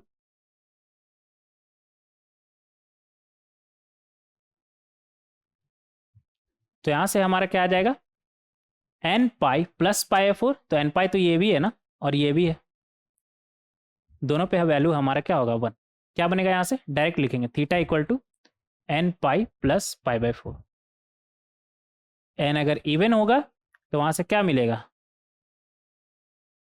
2n pi plus pi 4, और अगर ऑड हुआ तो 2n पाई प्लस पाई 4। चाहे तो आप ऐसे लिख सकते हैं 2n pi plus pi by 4 first quadrant, और अगर n ऑड हुआ तो बोले तो 2n प्लस 1 टाइम्स हुआ तो 2n plus 1 times of pi by 4। कौन सा क्वाड्रेंट, थर्ड क्वाड्रेंट, ये थर्ड क्वाड्रेंट का एंगल होगा। फोर्थ नंबर देखेंगे, फोर्थ नंबर में हमसे क्या बोल रहा है, √3। अच्छा एक सेकेंड, ये 3x/2 था, ये इधर लिख लीजिएगा 3x/2 था, तो इसे हटाइए, x हमारा 3/2x था ना, तो ये बनेगा 2n pi plus pi by 4।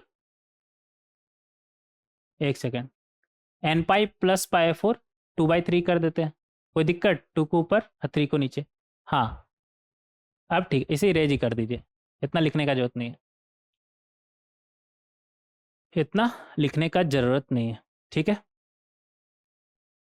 आप समझ रहे हैं ना कि अगर n इवन हुआ तो फर्स्ट एंगल का कोऑर्डिनेट मिलेगा, n ऑड हुआ तो थर्ड एंगल का कोऑर्डिनेट मिलेगा, थर्ड क्वाड्रेंट का एंगल मिलेगा।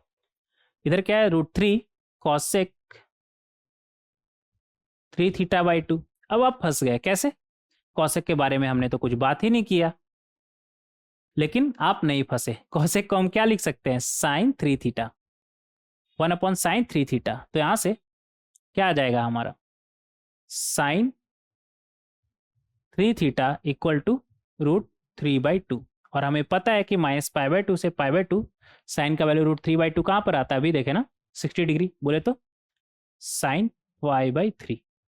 तो यहाँ से 3 थीटा हमारा क्या आ जाएगा, n पाई प्लस माइनस 1 का पावर n पाई बाई 3। तो थीटा बोले तो वो कितना आ जाएगा हमारा, n pi by 3 plus minus 1 का पावर n पाई बाई 9, ये आ जाएगा हमारा। कोई दिक्कत नहीं। इस तरीके से आप काफ़ी आसानी से इन सभी को सॉल्व कर सकते हैं, इस तरीके से आप काफ़ी आसानी से इन सभी को सॉल्व कर सकते हैं। आगे बढ़ेंगे, फिफ्थ नंबर देखेंगे क्वेश्चन। यहाँ पर क्या बोल रहा है हमसे, find the value of theta where theta belongs to minus pi 2 से पाई बाई 2। देखिए अब यहाँ पर जो भी आंसर आएगा ना वो फिक्स कर रखा है, क्या, माइनस पाई 2 से पाई बाई 2। तो आपका जितना भी दिमाग है ना उसे आप माइनस पाई 2 से पाई बाई 2 के बीच में ही लगाइएगा। ऐसा हो ही नहीं सकता कि आप आंसर में कुछ पाई बाई 2 के बाहर या माइनस पाई 2 से पहले का लिख रहे हो, समझ रहे हैं। तो अगर थीटा आपका फिक्स कर रखा हो ना तो आपको उसी के अंदर अपना आंसर देना है। तो अगर उसी के अंदर आपको अपना आंसर देना है, तो अगर नंबर 1 का बात करें तो साइन थीटा क्या आ जाएगा हमारा, -हाफ। साइन का वैल्यू -हाफ। अगर आपसे पूछे कि साइन का वैल्यू -हाफ कहां पर होता है, तो आप बोलिएगा कि थर्ड क्वाड्रेंट और फोर्थ क्वाड्रेंट, थर्ड क्वाड्रेंट और फोर्थ क्वाड्रेंट। बट आपको आंसर किस में करना है, -π/2 से π/2। तो हाफ होता है आपका π/6 पर। कहां पर होता है, π/6 पर, प्लस हाफ होता है। और फोर्थ क्वाड्रेंट में निगेटिव होता है, तो -हाफ कहां पर होगा, -π/6 पर। यहां से आप चाहे तो ऐसे लिख लीजिए, साइन -π/6। तो वैसे तो आपको पता है कि इसका आंसर जो है हमारा, अगर जनरल सॉल्यूशन का बात करें तो वो क्या होगा, n π प्लस -1 का power n times of π/6। But आपको पता है कि थीटा हमारा क्या है, -π/2 से π/2। तो -π/2 से π/2 आपको कब मिलेगा, n का वैल्यू 0 रखने पर, नहीं 1 रखने पर। एक सेकेंड, सॉरी, -π/6 था ना यहाँ पर, तो ये आएगा आपका -π/6। तो n का वैल्यू 0 रखेंगे तो आपको क्या मिलेगा, यहाँ पर लिखेंगे n का वैल्यू 0, तो आपको क्या मिलेगा, थीटा इक्वल टू -π/6। और -π/2 से π/2 है थीटा, वो हमें मालूम है, तो इसके अलावा कोई और वैल्यू नहीं होगा। इसके अलावा आप n का कुछ और वैल्यू रखेंगे तो क्या आएगा आपका, पाई -π/6 आएगा। वो आपको नहीं चाहिए क्योंकि आपको -π/2 से π/2 थीटा बोल रखा है, तो सिर्फ 0 रखने पर ही ये पॉसिबल है। ठीक है, 0 रखने पर ही पॉसिबल है, और इतना दिमाग नहीं लगाना है। तो कॉमन सेंस का बात है ना कि -π/6 पे आपका वैल्यू -हाफ होगा। जैसे चाहे आप वैसे सोच सकते हैं, इसे सोचने का तो कई तरीका होता है ना। हाँ, सेकंड नंबर देखेंगे, cos थीटा इक्वल टू क्या है, -5/3। -5/3 इक्वल टू cos अल्फा। ये सब ड्रामा करिएगा, थोड़ा तो दिमाग लगाइए। क्या दिमाग लगाना है, -5/3, ये तो हमारा -1 से कम हो गया ना। क्या -1 से कम cos वैल्यू हो सकता है क्या, ना। तो यहां से बोल सकते हैं नो सॉल्यूशन, उतना दिमाग ही नहीं लगाना है, नो सॉल्यूशन। थर्ड नंबर देखेंगे, थर्ड नंबर में हमसे क्या बोल रहा है, tan2 theta -tan theta upon 1 plus tan2 theta tan theta. ये तो फॉर्मूला है, किसका फॉर्मूला है, tan2 थीटा माइनस थीटा का। इसका वैल्यू क्या बोल रहा है, 1।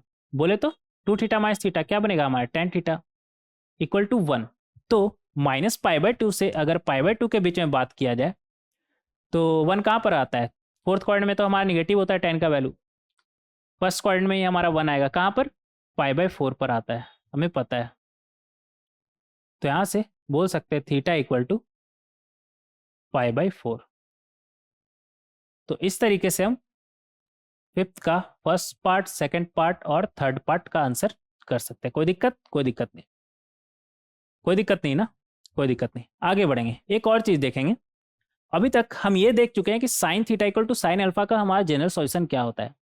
क्या sine theta equal to sine theta equal to sine theta equal to sine of minus alpha का देखें क्या, नहीं देखे हैं, देख चुके हैं। कैसे देखेंगे, यहाँ पर आप ऑलरेडी देख चुके हैं, बस बोलने का तरीका अलग है। यहाँ पर देखेंगे, number 1 sine square theta equal to sine square alpha है। अगर हम साइन स्क्वायर अल्फा को इस तरफ लाएं, या फिर ऐसे छोड़िए ना, अब तो आप बड़े हो गए ना, इतना बेसिक से बताना जरूरी है। यहां से क्या बोल सकते हैं आपको, sine theta equal to sine alpha और sine theta equal to minus sine alpha, यही हो सकता है ना। अब तो आप बड़े हो गए, डायरेक्ट बोल सकते हैं ना ये चीज, हाँ बोल सकते हैं। इधर भी आप देख सकते हैं, दोनों तरफ स्क्वायर करेंगे तो क्या बनेगा, sine square theta equal to sine square alpha. यहाँ पर भी sine square theta equal to sine square alpha. तो यहाँ से हम ये चीज बोल सकते हैं, sine theta equal to sine alpha का हमें पता है क्या होता है जनरल सॉल्यूशन। अगर अल्फा हमारा अपने प्रिंसिपल वैल्यू में है तो -π/2 से π/2 के बीच में है, तो क्या होता है हमारा n π प्लस -1 का power n times of alpha. और यहां पर अगर हम बात करें तो क्या माइनस साइन अल्फा को साइन ऑफ माइनस अल्फा लिखा जा सकता है, हाँ लिखा जा सकता है। क्या माइनस अल्फा भी -π/2 से π/2 के बीच में होगा, हाँ। अगर अल्फा -π/2 से π/2 के बीच में है तो उसका माइनस टाइम से तो -π/2 से π/2 के बीच में ही होगा ना, हाँ। तो यहां पर से हम बोल सकते हैं theta equal to n π plus -1 का power n times of alpha. Minus alpha, sorry minus alpha. कोई दिक्कत? कोई दिक्कत नहीं। बोले तो theta equal to n pi, ये माइनस इधर आया तो माइनस 1 का power n times of alpha. तो अगर इसका फाइनल सॉल्यूशन का हम अगर बात करें तो वो हमारा क्या होगा, एन पाई प्लस माइनस 1 का power n alpha and n pi minus 1 का पावर n अल्फा। तो क्या इन दोनों को कंबाइनली हम ऐसे नहीं लिख सकते हैं, theta equal to n pi plus, और इधर से क्या मिल रहा है माइनस, तो माइनस 1 का पावर n अल्फा। बोल सकते हैं ना, बोल सकते हैं, कोई दिक्कत? कोई दिक्कत नहीं। अब देखिए यहां पर अगर प्लस माइनस लगा है तो इस माइनस 1 का पावर n से कोई फर्क पड़ता है क्या? क्योंकि हमें तो दोनों उठाना है ना, प्लस माइनस दोनों उठाना है, तो इससे कोई फर्क पड़ेगा क्या? ये एक ही बात नहीं हो गया? यहां से देखेंगे n pi plus minus alpha, एक ही बात नहीं है दोनों। क्योंकि अगर मान लेते हैं माइनस 1 का पावर n प्लस 1 आता है या फिर माइनस 1 आता है, पहले तो प्लस माइनस लगा हुआ है ना, तो उससे कोई फर्क पड़ेगा क्या कि माइनस 1 का पावर क्या आ रहा है हमारा? तो डायरेक्ट यहां से हम क्या theta equal to n pi plus minus alpha नहीं बोल सकते हैं? बोल सकते हैं। तो sine square theta equal to sine square alpha, यहां पर लिखिएगा sine square theta equal to sine square alpha, हमारा क्या आ गया यहां से general solution, n pi plus minus alpha.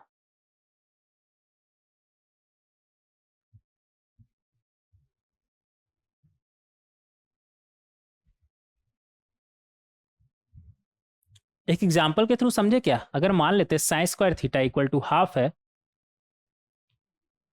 1/4, मान लीजिए अगर 1/4 है तो क्या इसे हम 1/2 का स्क्वायर, बोले तो साइन π/6 का स्क्वायर नहीं लिख सकते? लिख सकते हैं। तो डायरेक्ट हम क्या बोलेंगे, theta equal to n pi plus minus π/6, n pi plus minus π/6। और ये इस बात से आप आसानी से समझ सकते हैं कि साइन स्क्वायर थीटा आपका क्या था, हाफ, वो तो साइन थीटा आपका क्या हो सकता है, प्लस माइनस हाफ। तो आपको पता है कि प्लस हाफ कहां पर आएगा, फर्स्ट क्वाड्रेंट और सेकंड क्वाड्रेंट में। प्लस हाफ कहां पर आएगा, प्लस फर्स्ट क्वाड्रेंट और सेकंड क्वाड्रेंट में। वो तो 2n pi plus π/6, 2n plus 1 times of pi minus π/6 पर।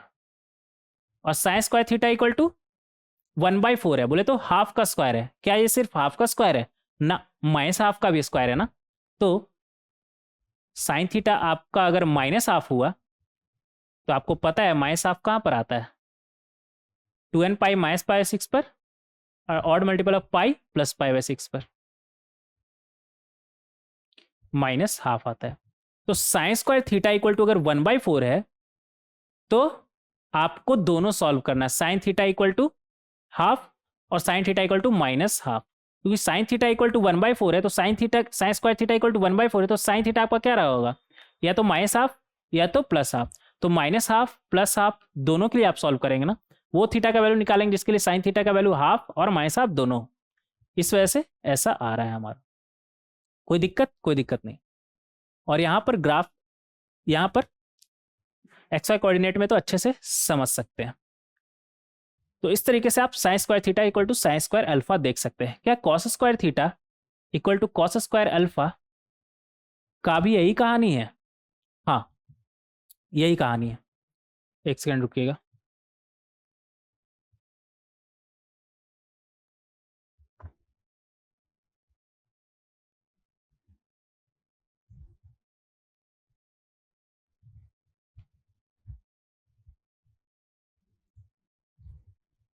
देखेंगे यहाँ पर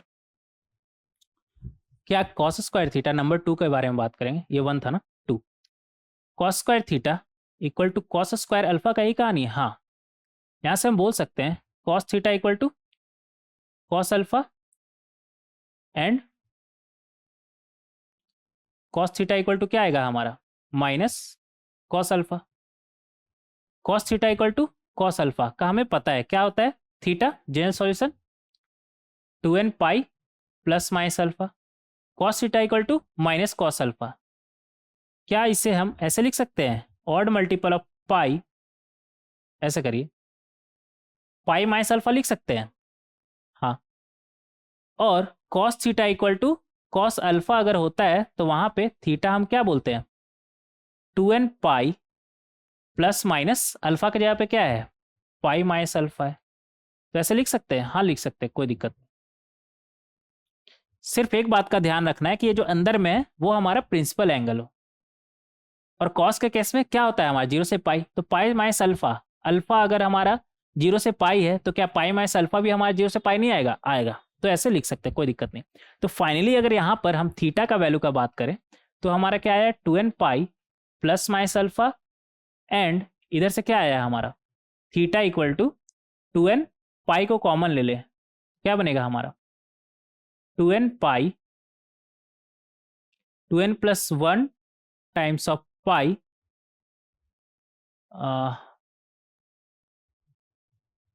एक सेकेंड,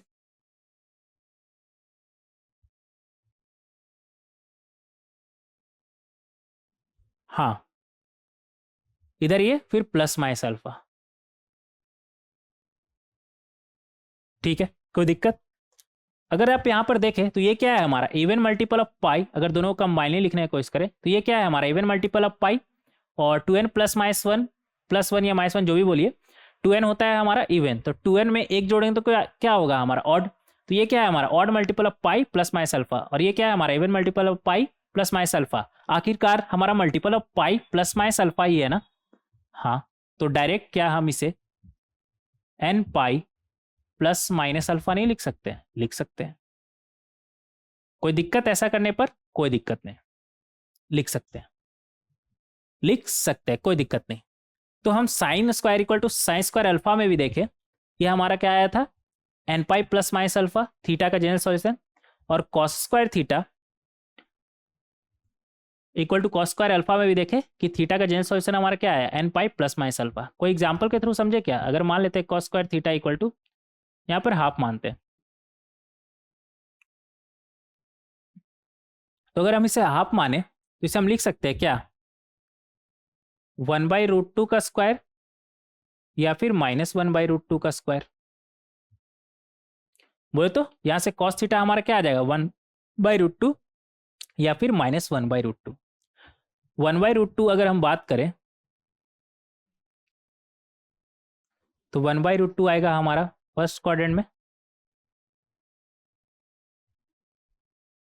और फोर्थ क्वाड्रेंट में, कॉस का वैल्यू पॉजिटिव होता है ना, और -1/√2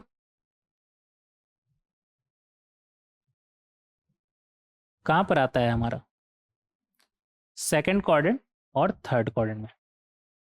तो आप चाहे तो अगर आप डायरेक्ट बोलना चाहे तो डायरेक्ट बोल सकते हैं क्या, थीटा इक्वल टू, ये ऐसे देखें, 2n पाई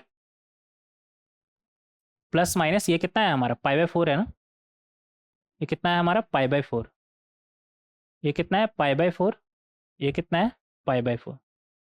तो आप बोल सकते हैं 2n pi plus minus pi by four plus minus pi by four, और कहाँ गया, -1/√2 कहाँ पर आएगा हमारा, 2n पाई किधर गया,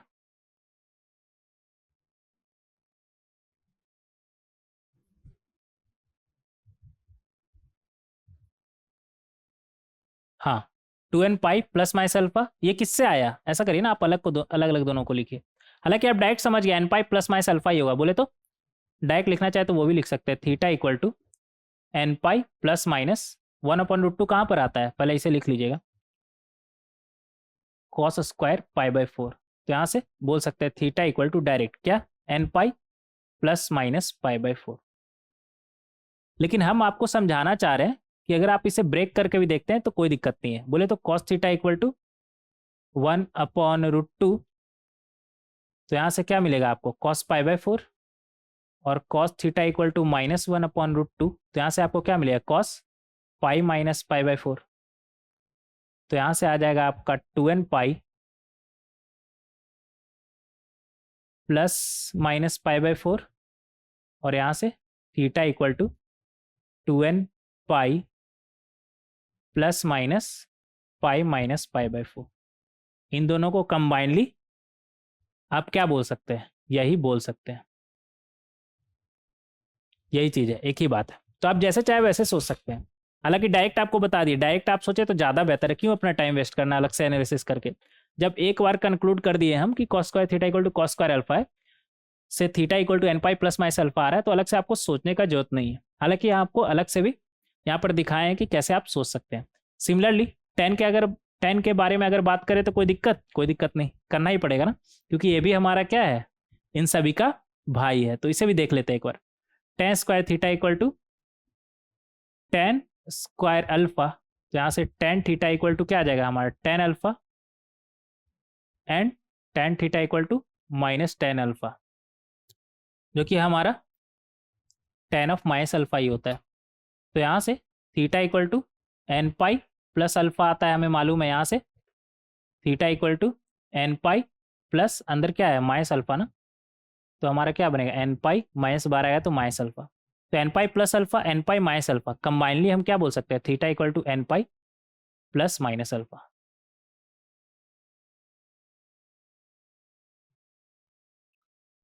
और इसका सेंस क्या है, सेंस ये है कि पॉजिटिव वाला हमें मिलेगा फर्स्ट क्वाड्रेंट थर्ड क्वाड्रेंट में, और निगेटिव वाला सेकंड क्वाड्रेंट और फोर्थ क्वाड्रेंट में। फॉर एग्जांपल अगर अल्फा पाई बाई 4 है तो हमें क्या मिलेगा, 1 फर्स्ट क्वाड्रेंट और थर्ड क्वाड्रेंट में। और अल्फा अगर हमारा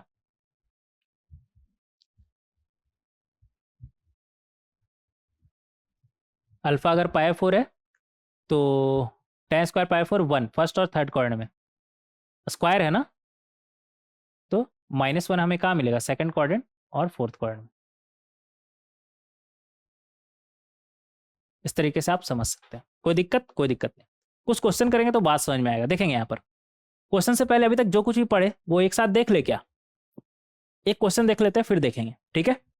देखेंगे यहाँ पर क्वेश्चन नंबर 7, जनरल सॉल्यूशन हमें इन सभी केसेस में बताना है। नंबर 1 क्या दिया हुआ है हमें, 3 - 4 sine square theta equal to 1। अगर साइन स्क्वायर थीटा का बात करें तो वो कैसे निकलेगा, -4 साइन स्क्वायर थीटा को उस तरफ भेजिए और 1 को इस तरफ, तो 3 - 1 बनेगा हमारा, और फिर इधर से 4 नीचे बेचेंगे तो इधर 4, बोले तो कितना आ गया हमारा, 2/4, बोले तो हाफ।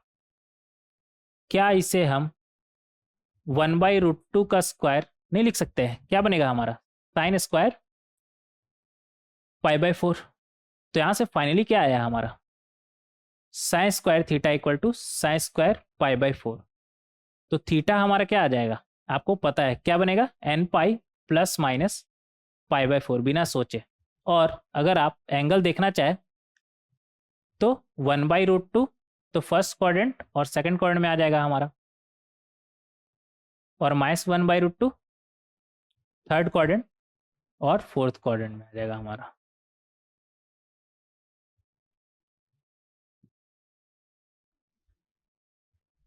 इस तरीके से हम कर सकते हैं, कोई दिक्कत नहीं।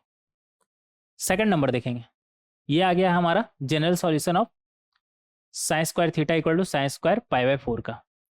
सेकंड नंबर देखेंगे, कॉस क्यूब 3 थीटा क्या आएगा हमारा, 1/8, बोले तो 1/2 का क्यूब।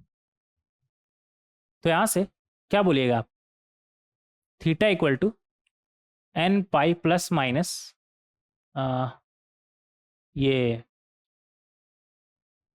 हाफ कहां पर आता है, पाई/3 पर।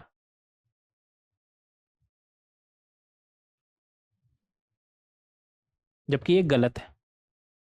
ऐसा कुछ हमने पढ़ा है क्या कि cos cube equal to cos cube alpha, कुछ नहीं पढ़ा है ना, तो दिमाग नहीं लगाना बेफालतू का। स्क्वायर के लिए पढ़े, cos square theta equal to cos square alpha के लिए पढ़े, वहां पर ये आता है हमारा। ये गलत यहाँ पर लिखे हैं, जिससे आपको याद रहे कि ऐसा गलती ना करें। क्या बनेगा हमारा, cos cube equal to half का क्यूब है, तो कॉस क्यूब कितना आएगा हमारा, कॉस कितना आएगा हमारा, हाफ आएगा। क्या आएगा हमारा, हाफ, बोले तो कॉस 0 से पाई में बात करते हैं ना, कॉस पॉजिटिव है तो 0 से पाई/2 के बीच में आएगा, 60 डिग्री में आता है हमारा, ठीक है। तो यहाँ पर हम डायरेक्ट लगाएंगे क्या, 3 theta equal to cos theta equal to cos alpha में क्या होता है हमारा, theta 2n pi plus minus alpha, alpha कितना है π/3। तो यहां से थीटा हमारा क्या आ जाएगा 2n π/3 प्लस माइनस π/9। ये फाइनल आंसर है हमारा, ये सही है। थर्ड नंबर देखेंगे। थर्ड नंबर में हमारे पास क्या है 3 tan square theta, right hand side sec square theta है ना, तो इसे भी tan में ले जाए, सबको एक तरह बनाए तभी कुछ बात समझ में आएगा। तो यहां से आ गया हमारा 2 tan स्क्वायर थीटा और इधर से 2 - 1 1। तो यहां से क्या आ गया हमारा 3 - 2 बोले तो 1 tan स्क्वायर थीटा, और राइट हैंड साइड इधर क्या आया था हमारा 1 ना, इक्वल टू 1 बोले तो tan स्क्वायर π/4 लिख सकते हैं, डायरेक्ट लिखेंगे क्या theta equal to n pi plus minus π/4। कोई दिक्कत? कोई दिक्कत नहीं। इस तरीके से हम सॉल्व कर सकते हैं, इस तरीके से हम क्वेश्चन नंबर 7 को सॉल्व कर सकते हैं। तो अभी तक हम जो कुछ भी पढ़े हैं ना, अगर उसे एक पेज में लिखना चाहे तो कुछ इस तरह का दिखेगा। क्या क्या पढ़े हम कि अगर साइन का वैल्यू 0 है, इसका मतलब क्या थीटा हमारा क्या है n पाई। 1 कहाँ पर आता है पॉजिटिव वाई एक्सिस बोले तो 4n + 1 टाइम्स ऑफ π/2। -1 कहाँ पर आता है निगेटिव वाई एक्सिस बोले तो 4n - 1 टाइम्स ऑफ π/2। ये सब तो ट्रिग्नोमेट्रिक रेशियोज में हम ऑलरेडी पढ़ चुके हैं। cos थीटा इक्वल टू 0 कहाँ पर आता है हमारा 0 आता है हमारा ऑड मल्टीपल ऑफ π/2 बोले तो वाई एक्सिस। 1 कहाँ पर आता है 2n पाई पर, -1 कहाँ पर आता है हमारा, ये बिलोंग्स टू नहीं होगा यार, इक्वल टू होगा, सॉरी सही कर लीजिएगा, ठीक है।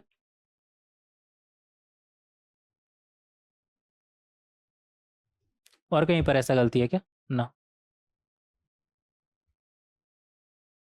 ठीक है, तो इसे करेक्ट कर लीजिएगा। -1 कहाँ पर आता है ऑड मल्टीपल ऑफ पाई बोले तो निगेटिव एक्स एक्सिस पर। Sine theta equal to sine alpha पता है हमें क्या होता है n पाई प्लस -1 का power n times of alpha. Cos theta equal to cos alpha 2n pi plus minus alpha. tan theta equal to tan alpha n pi plus alpha. और principal angle आपको पता ही है कौन है हमारा alpha. Sine square theta equal to sine square alpha, चाहे cos square theta equal to cos square alpha, tan square theta equal to tan square alpha, तीनों केस में n pi plus minus alpha होगा हमारा। और यहाँ पर अलग से बता ही दिया आपको कि प्रिंसिपल एंगल हमारा क्या है अल्फा। तो उम्मीद करते हैं कि आपको अच्छे से समझ में आ गया होगा, उम्मीद करते हैं कि आपको अच्छे से सब कुछ, काफ़ी अच्छे से सब कुछ समझ में आ गया होगा। अब आपको करना क्या है कि नेक्स्ट लेक्चर में हम बहुत सारा क्वेश्चन डिस्कस करने वाले हैं। उन सभी क्वेश्चन को आपको एक बार खुद से पेन पेपर उठा करके जरूर से जरूर सॉल्व करना है। उन सभी को पेन पेपर उठाकर जरूर से जरूर सॉल्व करना है। और मुझे पता है कि जब आप क्वेश्चन को सॉल्व करेंगे ना, ट्रिग्नोमेट्रिक इक्वेशन से रिलेटेड जितना भी क्वेश्चन को सॉल्व करेंगे ना, तो कुछ कुछ छोटा छोटा गलती का चांसेस है। अगर वो गलती जो आप करने वाले हैं अगर आपको पहले से ही पता चल जाए तो आप तो वो गलती नहीं करेंगे, नहीं करेंगे ना। अगर गलती क्या करने वाले हैं वो पता चल जाए फिर भी आप गलती कर रहे हैं तब तो बहुत बड़ा गलती। लेकिन अगर कुछ छोटा छोटा गलती जो आप करने वाले हैं अगर आपको हम पहले से ही बता दिए तो चांसेस कम हो जाएगा ना उन गलतियों का। समझ रहे हैं आप, जो गलती करने वाले क्वेश्चन सॉल्व करते वक्त अगर पहले से ही बता दे तो कोई दिक्कत नहीं। तो हमें कुछ कॉमन मिस्टेक्स आपका पता है कि आप करने वाले हैं, हम आपको पहले से ही बता दे रहे हैं कि वैसा मिस्टेक ना करें। देखेंगे यहां पर नंबर 1, कई बार ऐसा होगा ना कि आप क्वेश्चन को सॉल्व कर रहे हैं और सॉल्व करते करते आपके पास साइन थीटा इक्वल टू के या फिर कॉस थीटा इक्वल टू के आ गया। मान लेते हैं कि कॉस थीटा इक्वल टू 3/2 आ गया, तो क्या आगे आपको अपना दिमाग लगाना है ना? दिमाग ही नहीं लगाना है। क्यों दिमाग क्यों नहीं लगाना है? क्योंकि आपको पता है कि cos थीटा इक्वल टू 3/2 बोले तो 1.5, ये तो 1 से बड़ा हो गया। तो क्या कोई सॉल्यूशन यहां से मिलेगा ना? No solution. आपको ज्यादा दिमाग ही नहीं लगाना है फिर आगे।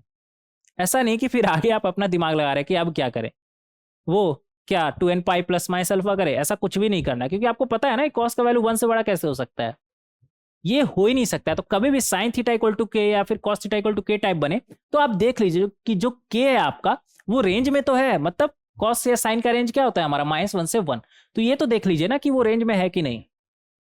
समझ रहे हैं? तो ये बहुत ही कॉमन मिस्टेक है जिसमें अपना दिमाग आप बेवजह ना लगाएं, इसलिए आपको पहले ही हम बता दिए। दूसरा देखेंगे यहाँ पर, कई बार ऐसा होगा ना कि क्वेश्चन सॉल्व करते वक्त देखेंगे यहाँ पर, जैसे इस डायरेक्ट क्वेश्चन ही देखेंगे हम, यहाँ पर हमें जनरल सॉल्यूशन इसका पता करना है, किसका, sine theta plus cos theta equal to 1, इस ट्रिग्नोमेट्रिक इक्वेशन का हमें जनरल सॉल्यूशन पता करना है। देखेंगे यहाँ पर कैसे इसे हम सॉल्व कर सकते हैं। क्या दिया हुआ है हमें, sine theta plus cos theta equal to 1। ऐसा करते हैं ना, इसे सॉल्व करने के लिए हम बोथ साइड स्क्वायर कर देते हैं। तो क्या बनेगा हमारा, sine square theta plus cos square theta plus 2 times sine theta cos theta equal to, right hand side हमारा क्या बनेगा 1। हमें पता है इसका वैल्यू क्या होता है 1, क्या होता है 1, और 2 sine theta cos theta sine 2 theta, right hand side 1, 1 और 1 गया, तो यहां से क्या आ गया हमारा sine 2 theta equal to 0, sine 2 theta equal to 0। और हमें पता है कि साइन का वैल्यू 0 कहां पर आता है, एन पाई पर, कहां पर आता है हमारा एन पाई पर। तो यहां से थीटा हमारा क्या आ गया n pi by 2, theta equal to n pi by 2। बोले तो एन का वैल्यू 0 रखिए तो 0, 1 रखे तो पाई बाई 2, 2 रखे तो 2 पाई बाई 2, 3 रखे तो 3 पाई बाई 2, 4 रखे तो 4 पाई बाई 2, 5 रखे तो 5 पाई बाई 2, 6 रखे तो 6 पाई बाई 2, 7 रखे तो 7 पाई बाई 2, 8 रखे तो 8 पाई बाई 2। कुछ इस तरह से आप माइनस भी रख सकते हैं, minus pi by 2, minus 2 pi by 2, minus 3 pi by 2, कुछ भी रख सकते हैं। हम यहाँ पर आपको ये बताना चाह रहे हैं कि ये आपका सॉल्यूशन में आया है। अगर ये सॉल्यूशन में आया है तो ये इक्वेशन को सेटिस्फाई भी करना चाहिए, तभी से हम सॉल्यूशन बोलेंगे ना। अगर सेटिस्फाई नहीं किया तो ये फिर सॉल्यूशन कैसा है हमारा, तो सेटिस्फाई करना चाहिए। एक बार चेक करेंगे, 0 रखिए इसमें, तो साइन 0 0 होता है, प्लस कॉस 0 1 होता है, इक्वल टू 1। ओके, कोई प्रॉब्लम नहीं। पाई बाई 2 रखकर देखेंगे, sign pi by 2 1, cos pi by 2 0, तो 1 इक्वल टू 1, कोई दिक्कत नहीं, चेक कर लिए दोनों सही है। 2 पाई बाई 2 बोले तो पाई रख करके देखिए, sine pi 0, cos pi -1, -1 equal to 1 होता है क्या ना, मतलब ये तो हमारा सॉल्यूशन ही नहीं हुआ, फिर सेटिस्फाई नहीं कर रहा है, मतलब तो ये सॉल्यूशन नहीं हुआ हमारा। फिर आगे देखेंगे, 3 pi by 2 -1, sine 3 pi by 2 कितना होता है हमारा -1, कॉस 3 पाई बाई 2 वो तो 0 होगा वाई एक्सिस पे, तो -1 इक्वल टू 1, ये भी सेटिस्फाई नहीं कर रहा है, मतलब ये भी हमारा सॉल्यूशन नहीं है। ये क्या मतलब, जो हम सॉल्यूशन निकाले हैं n पाई बाई 2 वो गलत है क्या, ये क्या हो रहा है, आगे चेक करेंगे। 4 पाई बाई 2 देखिए, 4 पाई बाई 2 बोले तो 2 pi, sine 2 pi 0, cos 2 pi 1, 1 equal to 1, इसमें कोई प्रॉब्लम नहीं। 5 pi by 2, sine pi by 2 बोले तो 2 पाई प्लस पाई बाई 2 बोले तो sine pi by 2, 1, cos 5 pi by 2 y axis 0 होता है हमारा, तो 1 इक्वल टू 1, कोई दिक्कत नहीं। 6 पाई बाई 2 बोले तो 3 पाई, अगेन वही प्रॉब्लम, साइन 3 पाई तो 0 होता है, कॉस 3 पाई हमारा -1 होता है, तो ये भी हमारा सॉल्यूशन नहीं होगा। 7 पाई बाई 2 पे चेक करिएगा, वो भी नहीं होगा। 8 पाई बाई 2 पे चेक करिए, कोई दिक्कत नहीं। 9 पाई बाई 2 पे चेक करिए, कोई दिक्कत नहीं। तो यहाँ पर हम देख रहे हैं कि 2 सॉल्यूशन है, 2 नहीं है, 2 सॉल्यूशन है, 2 सॉल्यूशन नहीं है। बट मेरा क्या कहना है कि अगर theta equal to n pi by 2 हमारा सॉल्यूशन है तो सब होना चाहिए ना, n का हर वैल्यू के लिए इसे सेटिस्फाई करना चाहिए, sine theta plus cos theta equal to 1। But ऐसा क्या हो रहा है जिसके वजह से हम हमारा ये जो सॉल्यूशन निकला सेटिस्फाई नहीं कर रहा है, समझ रहे हैं? ऐसा इसलिए हो रहा है ना क्योंकि ये हमारा सॉल्यूशन है ही नहीं, ये गलत सॉल्यूशन हमने निकाला है। गलत क्यों निकाला है? यहां पर n पाई बाई 2 में जो सॉल्यूशन है वो तो आ ही रहा है, ऐसा हम नहीं बोल रहे कि जो सॉल्यूशन है वो नहीं आ रहा है, साथ ही साथ कुछ एक्स्ट्रा सॉल्यूशन आ जा रहा है। और ऐसा क्यों हुआ? ऐसा इसलिए हुआ क्योंकि आप यहां पर जब आप स्क्वायर किए तो इस बात का तो ध्यान ही नहीं रखे कि sine theta plus cos theta equal to -1 का भी स्क्वायर हमारा यही होता है। तो यहां से जो सॉल्यूशन मिलेगा वो इसका भी तो सॉल्यूशन मिलेगा। तो यहां पर जो आप ये सब देख रहे हैं ना, ये दो और फिर इधर ये सब जो है हमारा वो किसका सॉल्यूशन आ रहा है? वो इसका आ रहा है, sine theta plus cos theta equal to -1 का। आप रख करके देखे, पाई रखे, sine pi 0, cos pi -1 equal to -1, satisfy कर रहा है ना। तो ये जो एक्स्ट्रा सॉल्यूशन है वो क्यों आ रहा है? क्योंकि जब आप स्क्वायर कर रहे हैं ना तो आपको पता होना चाहिए कि ये सिर्फ इसका स्क्वायर नहीं, इसका भी स्क्वायर है। तो इसका भी जो स्क्वायर है वो भी हमारा आगे चल करके मिलेगा और प्रॉब्लम क्रिएट करेगा, क्योंकि एट द एंड ओरिजिनल जो क्वेश्चन था यहाँ पर sine theta plus cos theta equal to 1 का हमें सॉल्यूशन निकालना था, ना कि इन दोनों का। ना कि इन दोनों का। तो ये तो भारी प्रॉब्लम हो गया, समझ रहे हैं, ये तो भारी प्रॉब्लम हो गया। तो इस तरह का सवाल में ना हमें ध्यान रखना है, क्या ध्यान रखना है कि अगर पॉसिबल हो तो स्क्वायर करे ही नहीं, मैटर ही खत्म। जब स्क्वायर ही नहीं करेंगे तो एक्स्ट्रा सॉल्यूशन आएगा नहीं, इस तरह का सीन ही नहीं क्रिएट होगा। अगर पॉसिबल हो तो स्क्वायर करे ही नहीं। लेकिन अगर आपका मजबूरी ही बन जाता है, मान लीजिए कि आप रोने लग गए कि नहीं अब तो मेरा मजबूरी है स्क्वायर करना, नहीं तो हम आगे बढ़ ही नहीं पा रहे, तो बेफिक्र होकर स्क्वायर करें, लेकिन साथ ही साथ इस बात का ध्यान रखें कि जो एक्स्ट्रा सॉल्यूशन आएगा उसे आप मैनेज करेंगे। मतलब मैनेज कैसे करेंगे? एक्स्ट्रा सॉल्यूशन को हटा देंगे, एक्स्ट्रा सॉल्यूशन को आप हटा देंगे। और वो कैसे करेंगे? यहां पर एक्स्ट्रा क्या आ रहा था हमारा, ये सब ना, इसे हम हटा देंगे। कैसे हटा देंगे? हमारा यहां पर क्या आया, 0 π/2, 4 π/2, 5 π/2। आपको समझ में नहीं आ रहा कि हमारा सॉल्यूशन क्या है? हमारा सॉल्यूशन है यहां पर, अगर आप अच्छे से देखें, इन सभी को हटाने के बाद क्या बनेगा हमारा, 0 4 π/2 बोले तो 2 पाई, फिर 8 π/2 बोले तो 4 पाई, बोले तो 0 2 पाई 4 पाई, बोले तो इवन टाइम्स ऑफ पाई तो हमारा सॉल्यूशन में है। और साथ ही साथ π/2, 5 π/2, फिर 9 π/2, ये सब क्या है हमारा, 2n पाई प्लस π/2 ही तो है। क्या है हमारा, 2n पाई प्लस π/2। समझ रहे हैं क्या है हमारा, 2n पाई प्लस π/2। तो जो फाइनल आंसर है हमारा वो ये होगा। ये जो क्रॉस किया हुआ है उन सभी को हटाने के बाद फाइनल सॉल्यूशन हमारा क्या होगा, ये होगा थीटा का वैल्यू, ना कि n π/2। n π/2 हमारा गलत आंसर है। तो इस बात का आप ध्यान रखें। क्या ध्यान रखना है आपको कि हमें स्क्वायर करने से बचना है,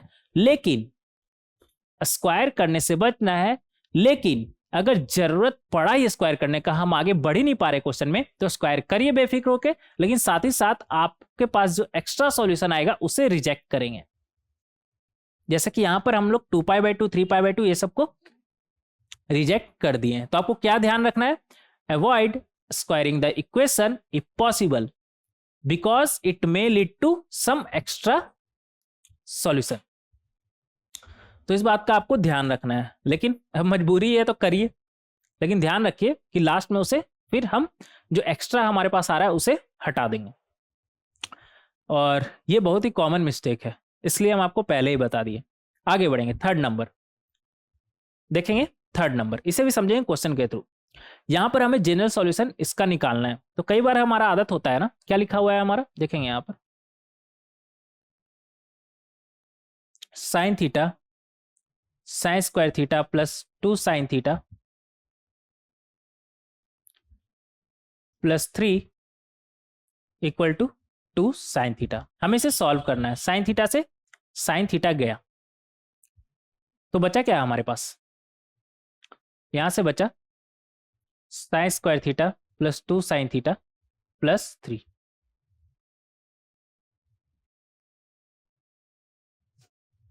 इक्वल टू 2। बोले तो sine square theta plus 2 sine theta 3 minus 2 बोले तो 1 इक्वल टू 0।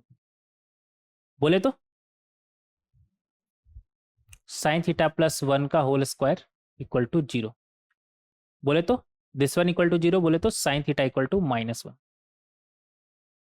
और -1 कहां पर आता है हमारा, 2n पाई माइनस π/2 पे। बोले तो 4n -1 टाइम्स ऑफ π/2। अगर आप भी इस तरह से सॉल्व किया ना तो ये गलत आंसर है। अब आप बोलेंगे कि सर सब कुछ तो सही किया, फिर ये गलत कैसे है हमारा? क्या sine theta equal to -1 4n -1 times of π/2 पे नहीं आता है? नहीं, इसमें कोई प्रॉब्लम नहीं आता है। बट गलती क्या किए, हमारा ये आदत होता है ना कि जब कभी भी हमें कॉमन दिखने लगता है ना हम कैंसिल कर देते हैं, और यहीं पर ये गलती हो जाता है हमारा।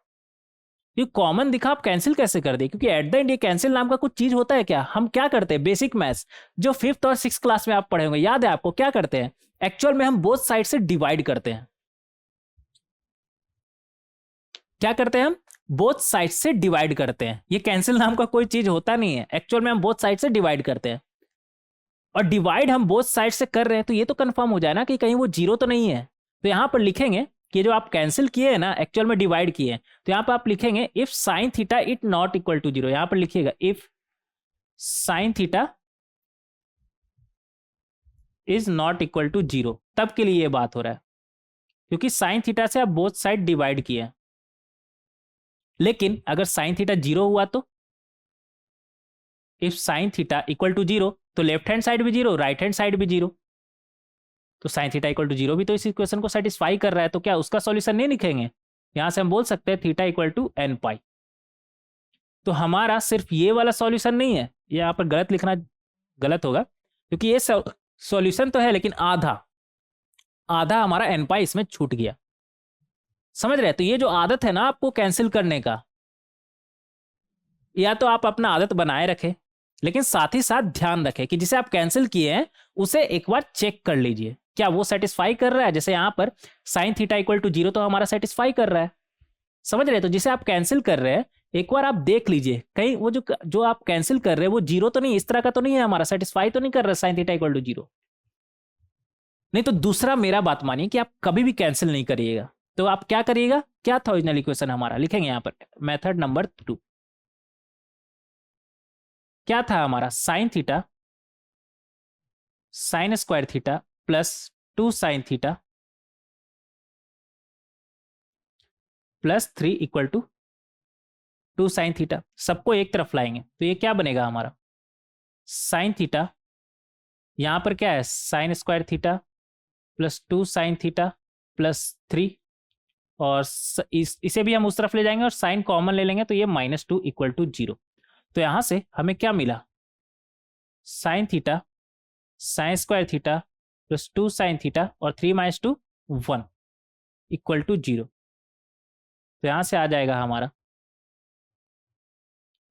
साइन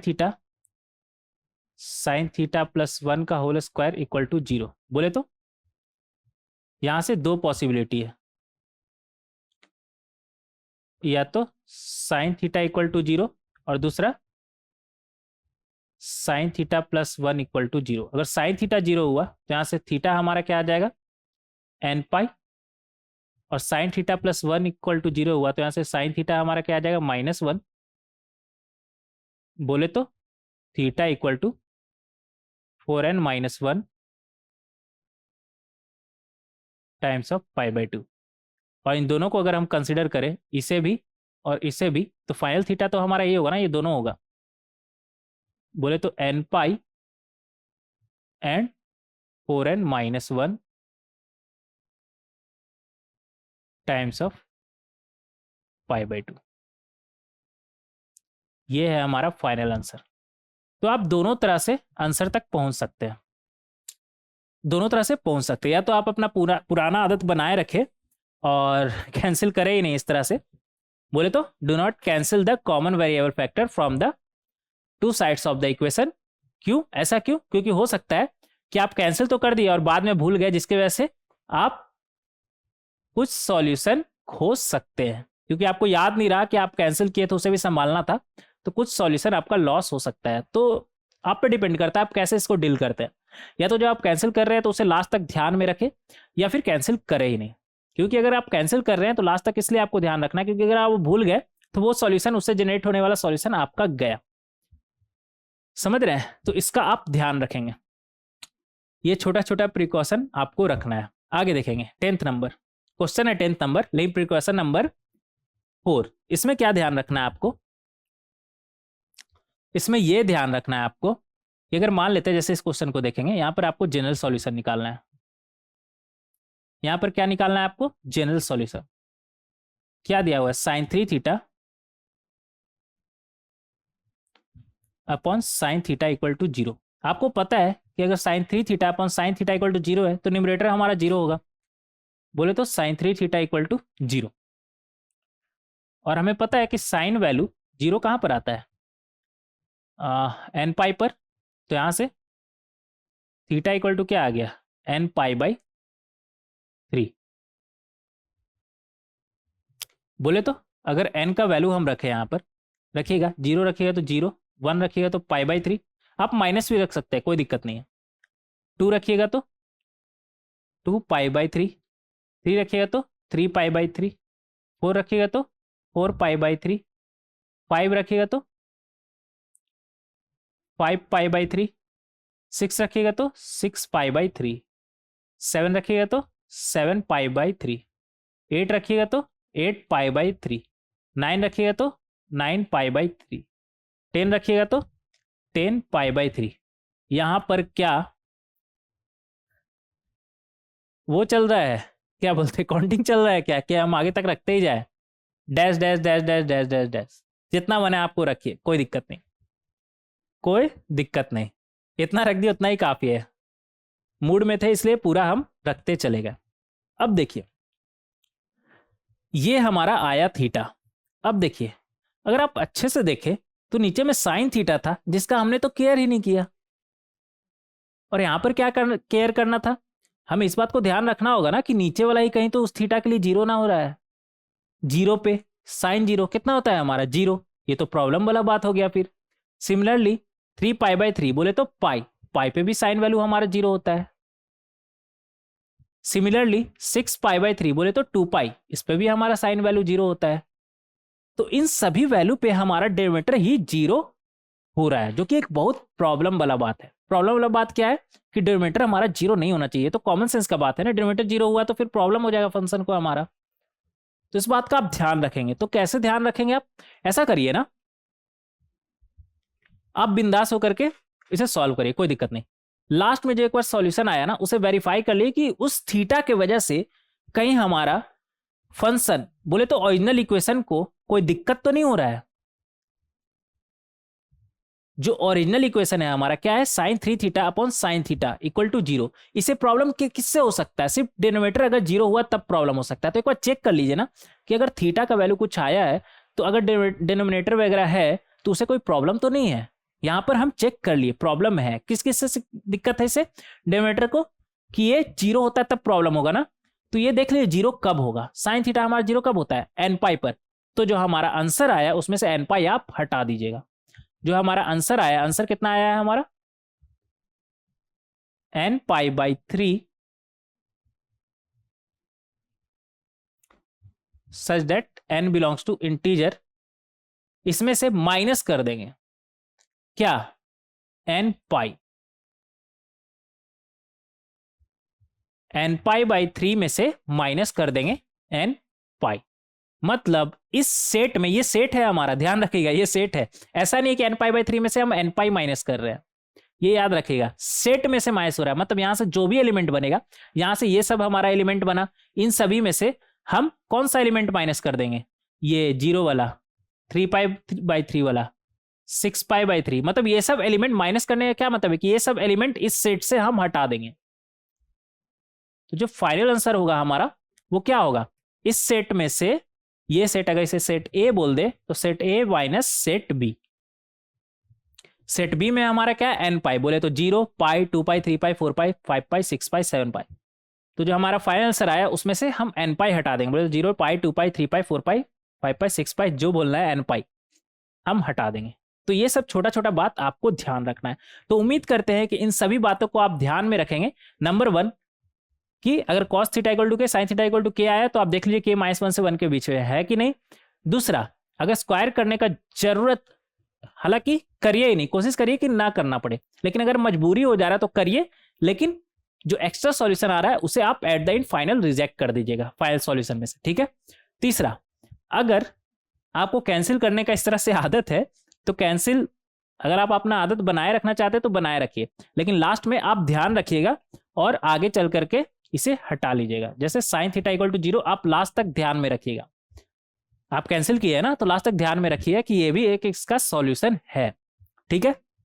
फोर्थ नंबर कि आप ऐसा कोई भी थीटा ना उठाए जिससे ओरिजिनल इक्वेशन को ही प्रॉब्लम हो जाए। जैसे यहाँ पे ओरिजिनल इक्वेशन को किससे प्रॉब्लम था कि डिनोमिनेटर हमारा कहीं ना जीरो हो जाए। डिनोमिनेटर जीरो कब होगा, साइन थीटा जीरो कब होता है, एन पाई पर। तो फाइनल सॉल्यूशन में से आप एन पाई हटा दीजिएगा। और कई बार ऐसा भी होगा ना, देखिएगा यहाँ पर कई बार ऐसा होगा ना कि आपका सॉल्यूशन में tan, रेड कलर से ही लिखिएगा, ऐसा हो सकता है ना कि tan थीटा या फिर tan थीटा या फिर sec थीटा इन्वॉल्व हो, तो आपका अगर मान लेते हैं जो भी सॉल्यूशन आता है, जो भी सॉल्यूशन, उसमें एक बार जरूर चेक करिएगा कि आपका थीटा कहीं ऑड मल्टीपल ऑफ π/2 तो नहीं है, और अगर cot थीटा या फिर cosec थीटा है, तो इसमें चेक करिएगा कि कहीं आपका थीटा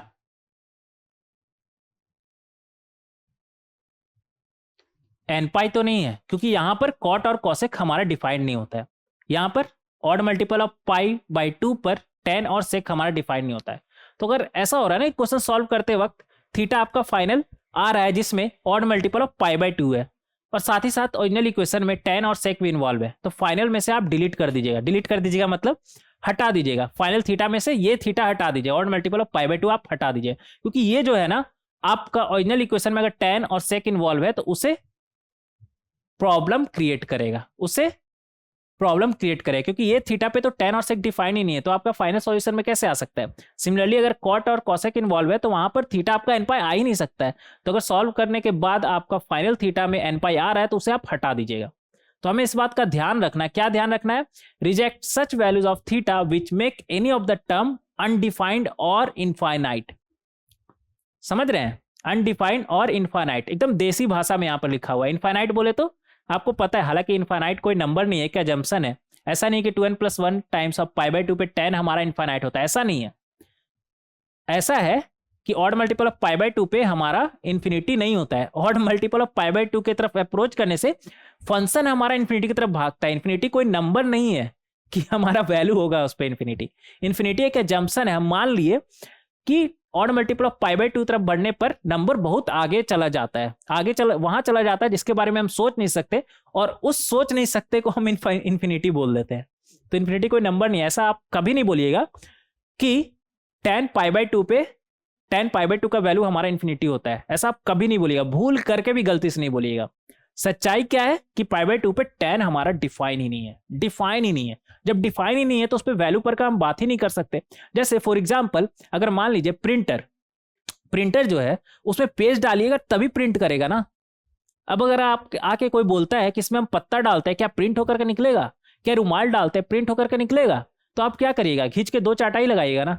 ये कैसा बकवास है। वो जो प्रिंटर है हमारा वो एक पेज के लिए डिफाइंड है। प्रिंटर जो है हमारा वो एक पेज के लिए डिफाइंड है, तभी प्रिंट होकर के प्रॉपर हमारा निकलेगा। अगर आप पत्ता, रुमाल या कुछ भी ऐसा डाले तो वो मशीन खराब हो सकता है। हाँ, ये भी हो सकता है कि रुमाल घिस दे, थोड़ा बहुत प्रिंट करके निकाल दे, तो आप ऐसा मत बोलिए सर प्रिंट करके निकाल रहा है। वो बात हम नहीं कर रहे हैं। आप रेगुलर करिएगा तो प्रिंटर तो गया ही आपका हाथ से, समझ लीजिए गया, खत्म, टाटा बाय बाय। तो डिफाइन का क्या मतलब है कि उस चीज के लिए वो बना है। तो tan ऑड मल्टीपल ऑफ π/2 के लिए बना ही नहीं है, तो उस पर वैल्यू पूछना ही बकवास बात है। ठीक है, तो इस बात का आपको ध्यान रखना है कि अगर tan sec वगैरह इन्वॉल्व है और फाइनल सॉल्यूशन में आपका ऑड मल्टीपल ऑफ π/2 आ रहा है तो उसे रिजेक्ट करें, नहीं तो फिर आप प्रॉब्लम में फंस जाएगा, ओरिजिनल इक्वेशन को फिर प्रॉब्लम हो जाएगा। तो ये जो छोटा छोटा बात है, उम्मीद करते हैं कि आप ध्यान रखे होंगे और आज का ये लेक्चर वीडियो आपको काफी अच्छे से समझ में आया होगा। तो इसे आप अच्छे से पढ़े, लेक्चर नंबर 1 को अच्छे से पढ़े, समझे, और नेक्स्ट लेक्चर वीडियो का जितना भी क्वेश्चन है आप एक बार खुद से पेन पेपर उठाकर जरूर से जरूर सॉल्व करिएगा, और उसे हम नेक्स्ट लेक्चर वीडियो में डिस्कस करने वाले हैं। मिलते हैं नेक्स्ट लेक्चर वीडियो में। Thank you everyone.